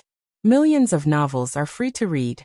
Novels that can't be found online are all available here. As soon as he said that, everyone seemed to feel the powerful spirit of Xianyuan. The morale of the soldiers on the battlefield was split in half. The morale of the Black Wind Cavalry and the Dark Shadow Division was rising. The Black Wind Cavalry of the Han clan seemed to feel the suppression from the spirit of Xianyuan. Puqing was the burial ground of the Xianyuan army. Many years ago, countless Xianyuan soldiers were buried here. Some died in battle, while others died in vain. Now that the 7 Xianyuan sons had returned, the souls of the heroes in the world seemed to have been summoned. A gust of wind blew past, and the house of Han's cavalry felt a chill run down their spines. Most of them forgot to think about how many sons the Xianyuan family had. Only fifth grandfather reacted. He said coldly, "The Xianyuan family has 6 sons. Since when did they have 7? You're obviously pretending to be one of them. Don't try to persuade a stubborn person, because they won't listen." Liao Chen didn't waste time with fifth grandfather Han. He sheathed his sword and pulled out the spear on his back. The action of holding the gun and the domineering move that was completed in one go shocked fifth master Han once again. Fifth grandfather Han looked at him solemnly. "This is, traitor." Liao Chen's spear came down. Fifth grandfather Han blocked it with his sword, but half his body went numb. His feet sank into the ground with a bang. It was obvious how powerful the spear was. "Black Demon Horse!" Fifth Master Han shouted, and the Black Demon Horse charged towards Liao Chen. Liao Chen's target was not the Black Demon Horse, but he could not allow himself to be knocked away. Just as he was about to hit the Black Demon Horse with his palm, the Black Wind King came galloping over and mercilessly collided with the Black Demon Horse. The young and healthy Dark Demon Horse was actually knocked aside by a 16-year-old horse. Fifth grandfather Han couldn't believe it. Even more incredulous was Han Yi, who was fighting Gu Jiao not far away. This beast, he had raised it for so many years, but it turned around and sought refuge with someone else. What an ingrate! If he had known earlier, he would not have listened to Chu Nan and left it to fend for itself. He should have caught it back. Han Yi was kicked violently and fell heavily to the ground. Gu Jiao held the red-tasseled spear and stood in front of him. She looked down at him and said, "Don't get distracted. You might die." Han Yi clutched his aching chest and stood up. His eyes were like torches as he looked at Gu Jiao. Did you use some kind of evil method to increase your power? If you can't beat me, just say so." Gu Jiao carried the long spear on her shoulder. This action was exactly the same as Marquis Xianping carrying his broadsword.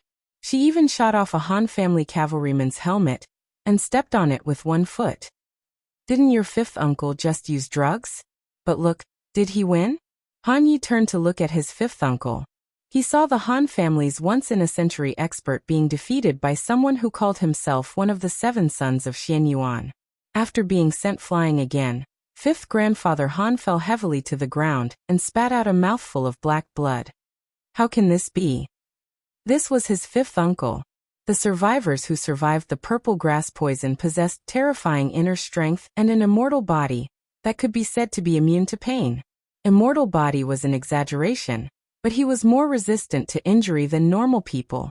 No matter how serious the injury was, it could be healed the next day. This time, it must be the same. Just as the thought flashed through his mind, Liao Chen's palm shattered his dantian. Liao Chen had countless chances to kill him, but he did not. Instead, Liao Chen took him down one move at a time. Yes, the purple grass poison could heal a person's body, but could it restore a warrior's fighting spirit? When fifth grandfather Han's last shred of fighting spirit collapsed, he spat out blood and lay on the blood-stained ground. It wasn't that he'd run out of energy, but that he could feel the huge gap between him and Liao Chen. He was not a martial arts genius to begin with. It was only because he had been poisoned by the purple grass poison that he had such astonishing strength. Liao Chen was different. He was really strong. Fifth grandfather Han finally accepted his fate. He closed his eyes and accepted his fate. Liao Chen's spear pressed against his forehead but did not stab him. You let my sixth brother go. Consider this life of mine repaying you in his stead. With that, Liao Chen put away his spear and turned to leave. Fifth grandfather Han suddenly opened his eyes and looked weakly at Liao Chen's departing figure. He asked in a hoarse voice, "Is sixth grandfather still alive?" Liao Chen did not answer. He mounted his horse and said to Gu Jiao, who was fighting Han Yi, "I'm going to kill Gong Sun Yu. I'll leave this to you." Gu Jiao shot Han Yi and knocked him down. Go. Liao Chen led dozens of Dark Shadow Division fighters into the city gates.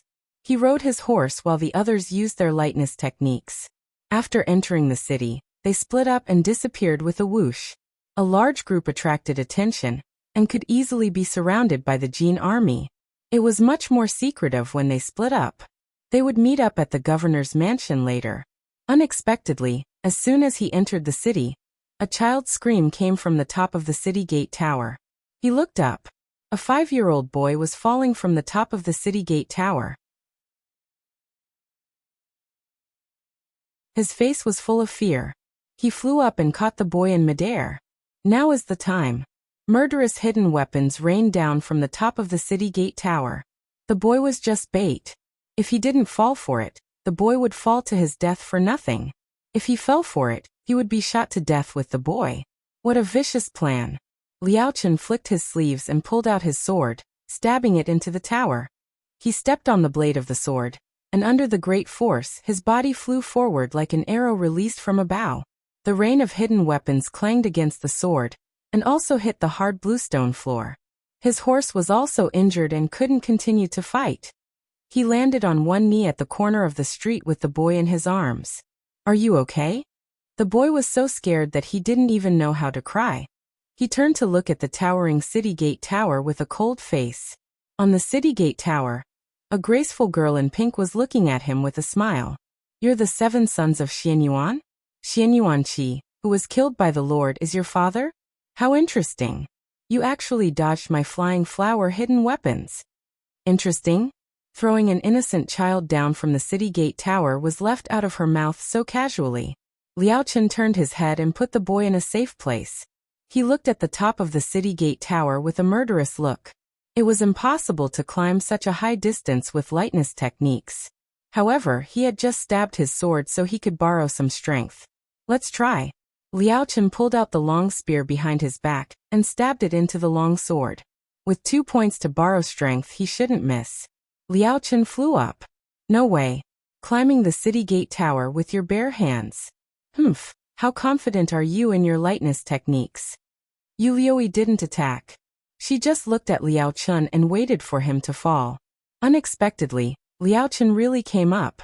Yu Liuyi widened her eyes in disbelief.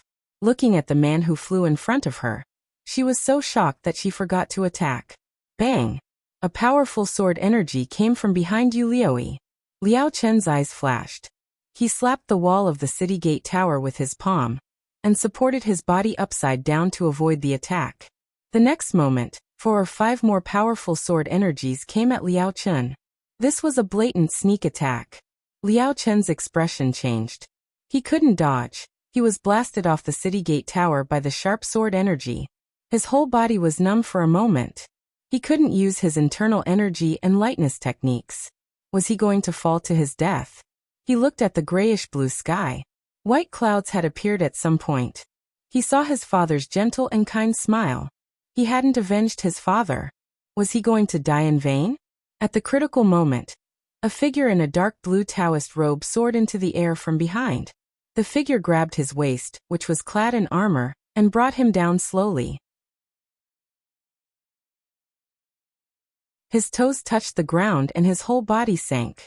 Then he turned his head to look at the man who had appeared out of thin air. His eyes flashed fiercely. Ox nose. Taoist Qingfeng ignored him. He only raised his head and looked at the 5 swordsmen on the city gate tower with cold eyes. He said lightly, "His life is mine." The aces of the sword hut all frowned. That boy was already difficult to deal with. Why was there another one? Yulioi's almond eyes widened. This stinking Taoist seems very strong. Capture him. I want both of them. I want to use them to test medicine.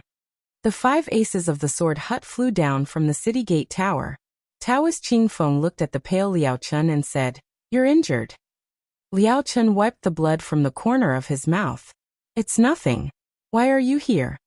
Taoist Qingfeng said, "I should be the one asking you this. But before you answer me, I have another question." Liao Chen didn't argue with Liao Chen on account of Liao Chen's kindness. "Go on." Taoist Qingfeng held a bag of dried buns in his hand. He asked seriously, "Is this Songxue Pass?" Liao Chen was speechless. Songxue Pass was in the northeast. This was the northwest. Digression, the 3rd watch is here. Love Mud Cutie, the latest chapter of this book is not finished yet. For more exciting content, please scan the QR code below to download the app. Novels are updated even faster. Millions of novels are free to read. Novels with content that can't be found online are all available here. https://www.zhhbqg.com/89642_8964286/1054243755. HTML Genius memorized this website's address in 1 second. www.zhhbqg.com Biku Pavilion's mobile reading website, zhhbqg.com.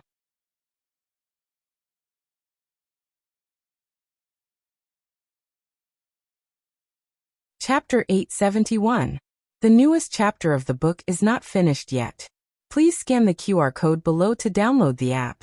Novels are updated faster. Millions of novels are free to read. Novels with content that can't be found online are available here. Liao Chen's expression was indescribable. Did this guy get lost again? How did he get lost from the northeast to the northwest? Liao Chen suppressed the urge to twitch his mouth and said calmly, "This isn't Songxue Pass." Speaking of which, did the Feng family swap missions with Wang Su to escort the emperor's grandson to the Qin kingdom for peace? Taoist Qingfeng said, "Feng Wuxiu wanted to eat lamb buns, so I went to buy them for him. I told him not to run around and to follow Prince Changsun. I think he got lost with Prince Changsun and the others." Liao Chen looked at the 3 buns that had dried to stone in the bamboo bag, and couldn't help but twitch his mouth. "You're the one who got lost, right? How long have you been lost? Can't you ask for directions?" Well, this guy never asked for directions. He didn't think he was lost at all. As long as I don't ask, I'm not lost. Having a bad sense of direction isn't scary, but it's scary to think you're a road hog. Liao Chen shook his head and sighed. "How can anyone be like you? Are you living in heaven?" Taoist Qingfeng didn't hear clearly and looked at him strangely. "What did you say?" Liao Chen's peach blossom eyes narrowed slightly. His murderous aura faded and he smiled evilly like a demonic monk. "I said you're a natural-born immortal. It must be hard for you to come down." Taoist Qingfeng didn't understand, but he didn't care. He looked at the people across from him and asked, "Why do these people want to kill you? And why are you dressed like this?"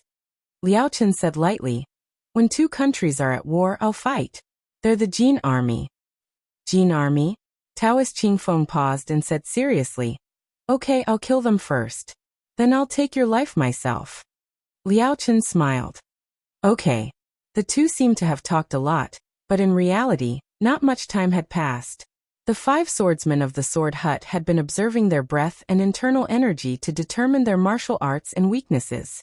Unfortunately, they didn't find anything. Attack together, the leading swordsman said. The 5 of them wielded long swords and charged at Taoist Qingfeng and Liao Chen. Taoist Qingfeng put the dried buns on the stone lion beside him. He was not used to using weapons, so he started to fight with them with his bare hands. Liao Chen didn't use any weapons either. The swordsman thought that Liao Chen had lost his weapon and suffered internal injuries, so his strength would be greatly reduced. Who would have thought that when Liao Chen attacked, the swordsman would feel great pressure? Liao Chen said coldly, "That was just a sneak attack. Do you really think you can beat me fair and square?" As soon as he finished speaking, he slammed his palm down and sent the 2 swordsmen flying. Taoist Qingfeng frowned. Is this guy's kung fu so powerful? The other 3 saw that Liao Chen was not easy to deal with, so they targeted Taoist Qingfeng, thinking that it would be easier. Taoist Master Qingfeng leaped into the air and landed on the ground. He slammed his palm on the ground and shouted, "Leave! Can! Break!" With him as the center, a powerful internal force attacked the 2 swordsmen on his left and right. Li was the east, and Qin was the west.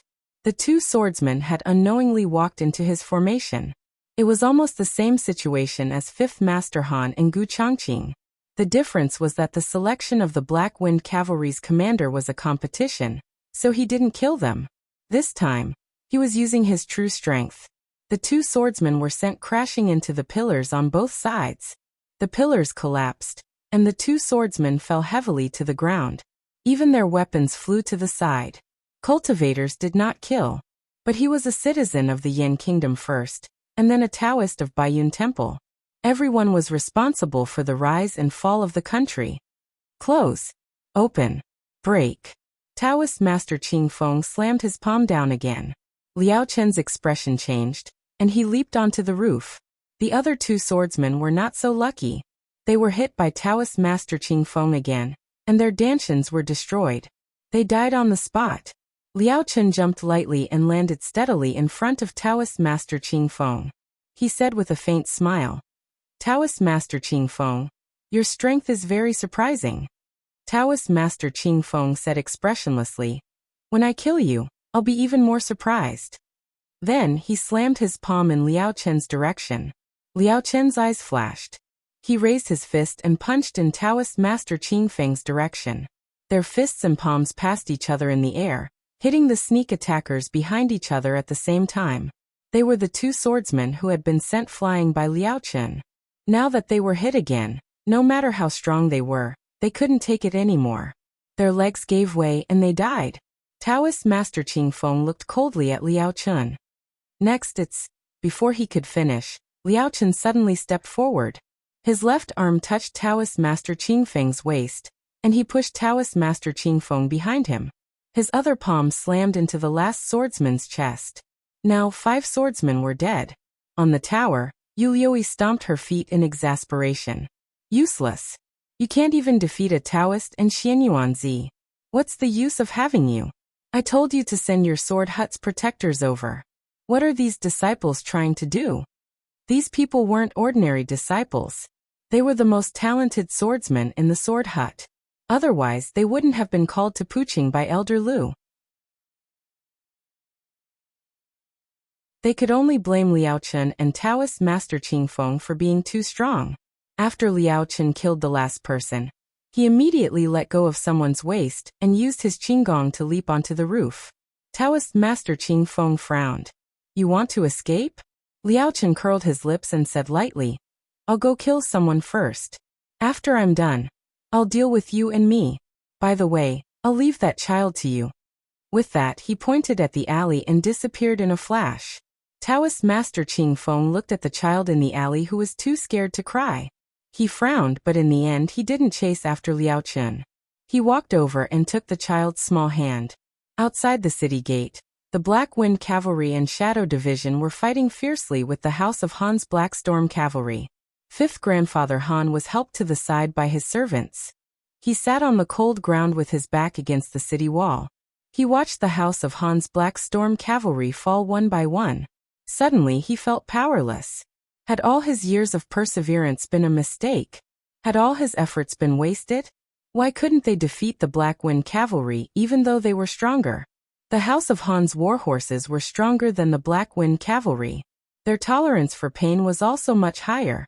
However, the Black Wind cavalry had an unyielding will in their bones. They could suffer, they could die, but they would never retreat. He thought that with the strongest warhorse, he could train an unparalleled cavalry. Only now did he realize that being strong didn't equate to being powerful. The house of Han's Black Storm cavalry might really lose. No, there was still the Black Demon horse. There was still a chance. The Black Demon horse was one of the few Black Storm cavalry on the battlefield that wasn't affected. It was in the prime of its life and was young and strong. It wouldn't allow itself to lose to an old horse. It wanted to take back its position as the king of the horses. It launched its most powerful attack at the Black Wind King. With its speed and explosive power, the Black Wind King would definitely lose half of its life. The people around all broke out in cold sweat. Unfortunately, they were in the middle of a battle and couldn't rush over to save the Black Wind King. The Black Wind King panted slightly. It looked at the warhorse that was galloping towards it. It didn't seem to have any extra strength left to take the hit. Its body trembled and fell down weakly. Li Shun's expression changed. Black Wind King.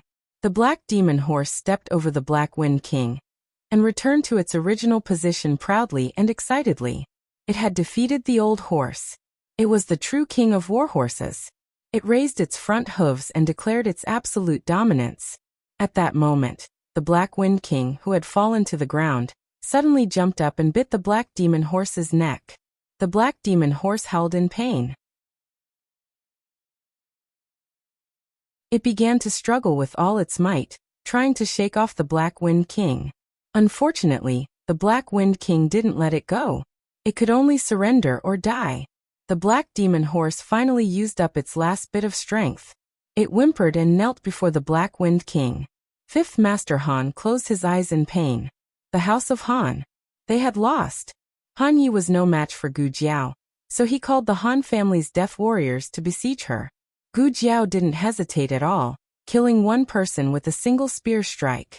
Han Yi was injured, so the Han family's guards escorted him away. Gu Jiao chuckled. You want to leave? Not so easy. Fifth Master Han allowed you to take him away, because he wanted to spare Shin Chen's life. But who did Han Yi think he was? He was the Black Wind King who wanted to kill her. Gu Jiao raised her red-tasseled spear and mounted her horse. Boss! Chase after it. At that moment, Yu Liuyi flew down and shot a round of hidden weapons at Gu Jiao. Gu Jiao chuckled. You think I don't have hidden weapons? She took out a mechanism box and threw it at the densely packed hidden weapons. Master Lu had made a mechanism box for Gu Yan and Gu Xiaoshan, and they both gave it to her. She hadn't tested the power of the two mechanism boxes yet. She first heard a light crisp sound, as if a silver needle had hit the mechanism box, followed by the sound of a wheel turning. In the next second, the mechanism box suddenly scattered, and the hidden weapons shot out like a fairy scattering flowers. Not only did they block all of Yu Liuyi's silver needles and darts, but they also shot down the Han family soldiers around her. Even Yu Liuyi herself was hit by an almost invisible silver needle. Ah! Yu Liuyi cried out in pain. The silver needle was poisonous, and Yu Liuyi's left shoulder and entire left arm instantly lost feeling. She held her left arm and fiercely looked at Gu Jiao. You dare hurt me? Gu Jiao arrogantly said. So what if I hurt you? I still want to kill you. Gu Jiao said. Of the four generals under Gong Sun Yu Liuyi was the most ruthless. 9 years later, she would be a very troublesome enemy. Gu Jiao wouldn't give her a chance to grow stronger. Gu Jiao stabbed her spear towards Yu Liuyi. This was one of the last two moves forced out by Xian Yuanqi at Ghost Mountain. Even Xian Yuanqi was forced to retreat, let alone Yu Liuyi. Yu Liuyi's stomach was cut. She was furious. Who are you? Gu Jiao said indifferently. Why do you care who I am? Yu Liuyi didn't want to die on the battlefield of the Han family. She gritted her teeth and threw out a black fire pearl, which exploded into a cloud of smoke. She took advantage of the chaos to escape. Gu Jiao looked at her back and didn't chase after her. You don't know that Puqing is surrounded on all sides, right? You're just a turtle in a jar if you escape into the city. The Han family's morale was already gone. Gu Jiao took the opportunity to lead the Shadow Division to the city wall. She cut down the Jin Kingdom's flag with her spear, and put the Yin Kingdom's flag back on the towering city wall. The latest chapter of this book is not finished yet. For more interesting content, please scan the QR code below to download the app. Novels are updated faster. Millions of novels are free to read. Novels with content that can't be found on the internet can be found here. https://www.zhbqg.com/89642_896428226/1054078889. HTML Genius memorized this website's address in 1 second. www.zhbqg.com Bikugo mobile reading website. zhbqg.com.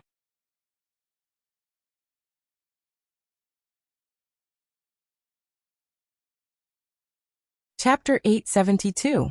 The latest chapter of this book is not finished yet. For more exciting content, please scan the QR code below to download the app. Novels are updated faster and more frequently. Millions of novels are free to read. Novels with content that cannot be found online are available here. In October, the first snow fell in Sangxue Pass. At night, Feng Wuxiu wore a thick cloak and held a hand warmer in both hands as he paced back and forth in the snow outside the tent. He glanced at the entrance of the camp from time to time. The attendant walked up worriedly and said, "Master, it's windy outside. You should go into the tent and warm yourself." Sangxue Pass was cold. When he spoke, his breath was white and the wind hurt when it blew on his face. Feng Wuxiu sighed. "I'm not going in. I want to wait for my brother." The attendant quickly said, "Eldest young master will be fine." Feng Wuxiu blamed himself. "If I had known, I wouldn't have craved the mutton buns." His brother took 3 years to get home from the mountain, and 3 months to get out of the forest. This time, he got lost halfway. He did not know when he would reunite with them again. The attendant laughed dryly. "Well, you just said it casually. Who would have thought that eldest young master would not sleep in the middle of the night and run off to buy you buns?" It was a long story. On the way, they met a famous bun shop. Because the business was so good, the bun would be sold out the moment it opened. Taoist Qingfeng waited in front of the bun shop in the middle of the night, so that his brother could eat the buns. Then there was no then. Feng Wuxiu had a mission to negotiate, and could not wait for his brother. He could only leave a few guards to search the area while he followed Prince Changsun to Sangxue Pass. Feng Wuxiu continued. "Also, I shouldn't have swapped missions with Wang Su. If I went to Qishui Pass, I wouldn't have bumped into that bun shop. If I hadn't bumped into it, I wouldn't have craved it." The attendant said, "Qishui Pass has crispy duck. It's crispy and fried with honey and sesame. It's delicious."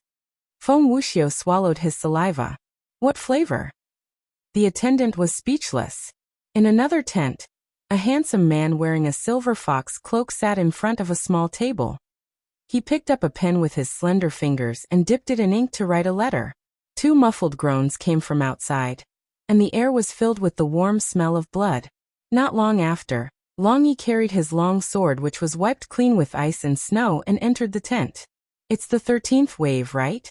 Xiao Heng said calmly. "Jin's state is really persistent." As soon as the news of the Emperor Sun Dong negotiating for peace spread, the Jin nation attached great importance to it. Along the way, Jin nation continuously sent experts to assassinate him for 3 purposes. First, destroy the peace talks with the Chen nation.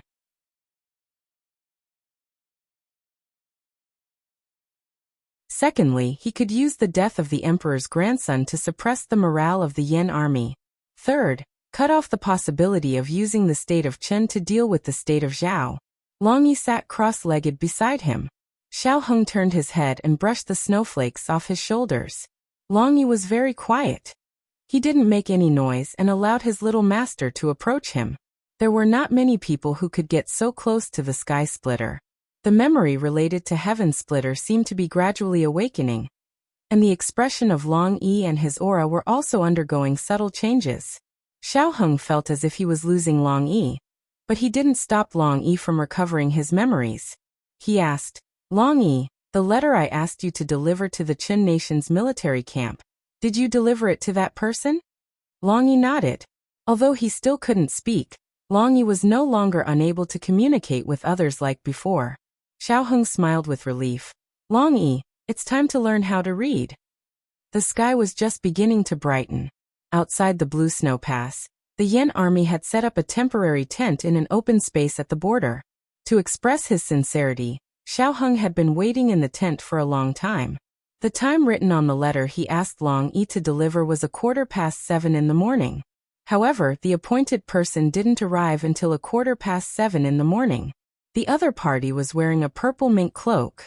He had a strong figure, wheat-colored skin, resolute facial features, and a pair of smiling eyes.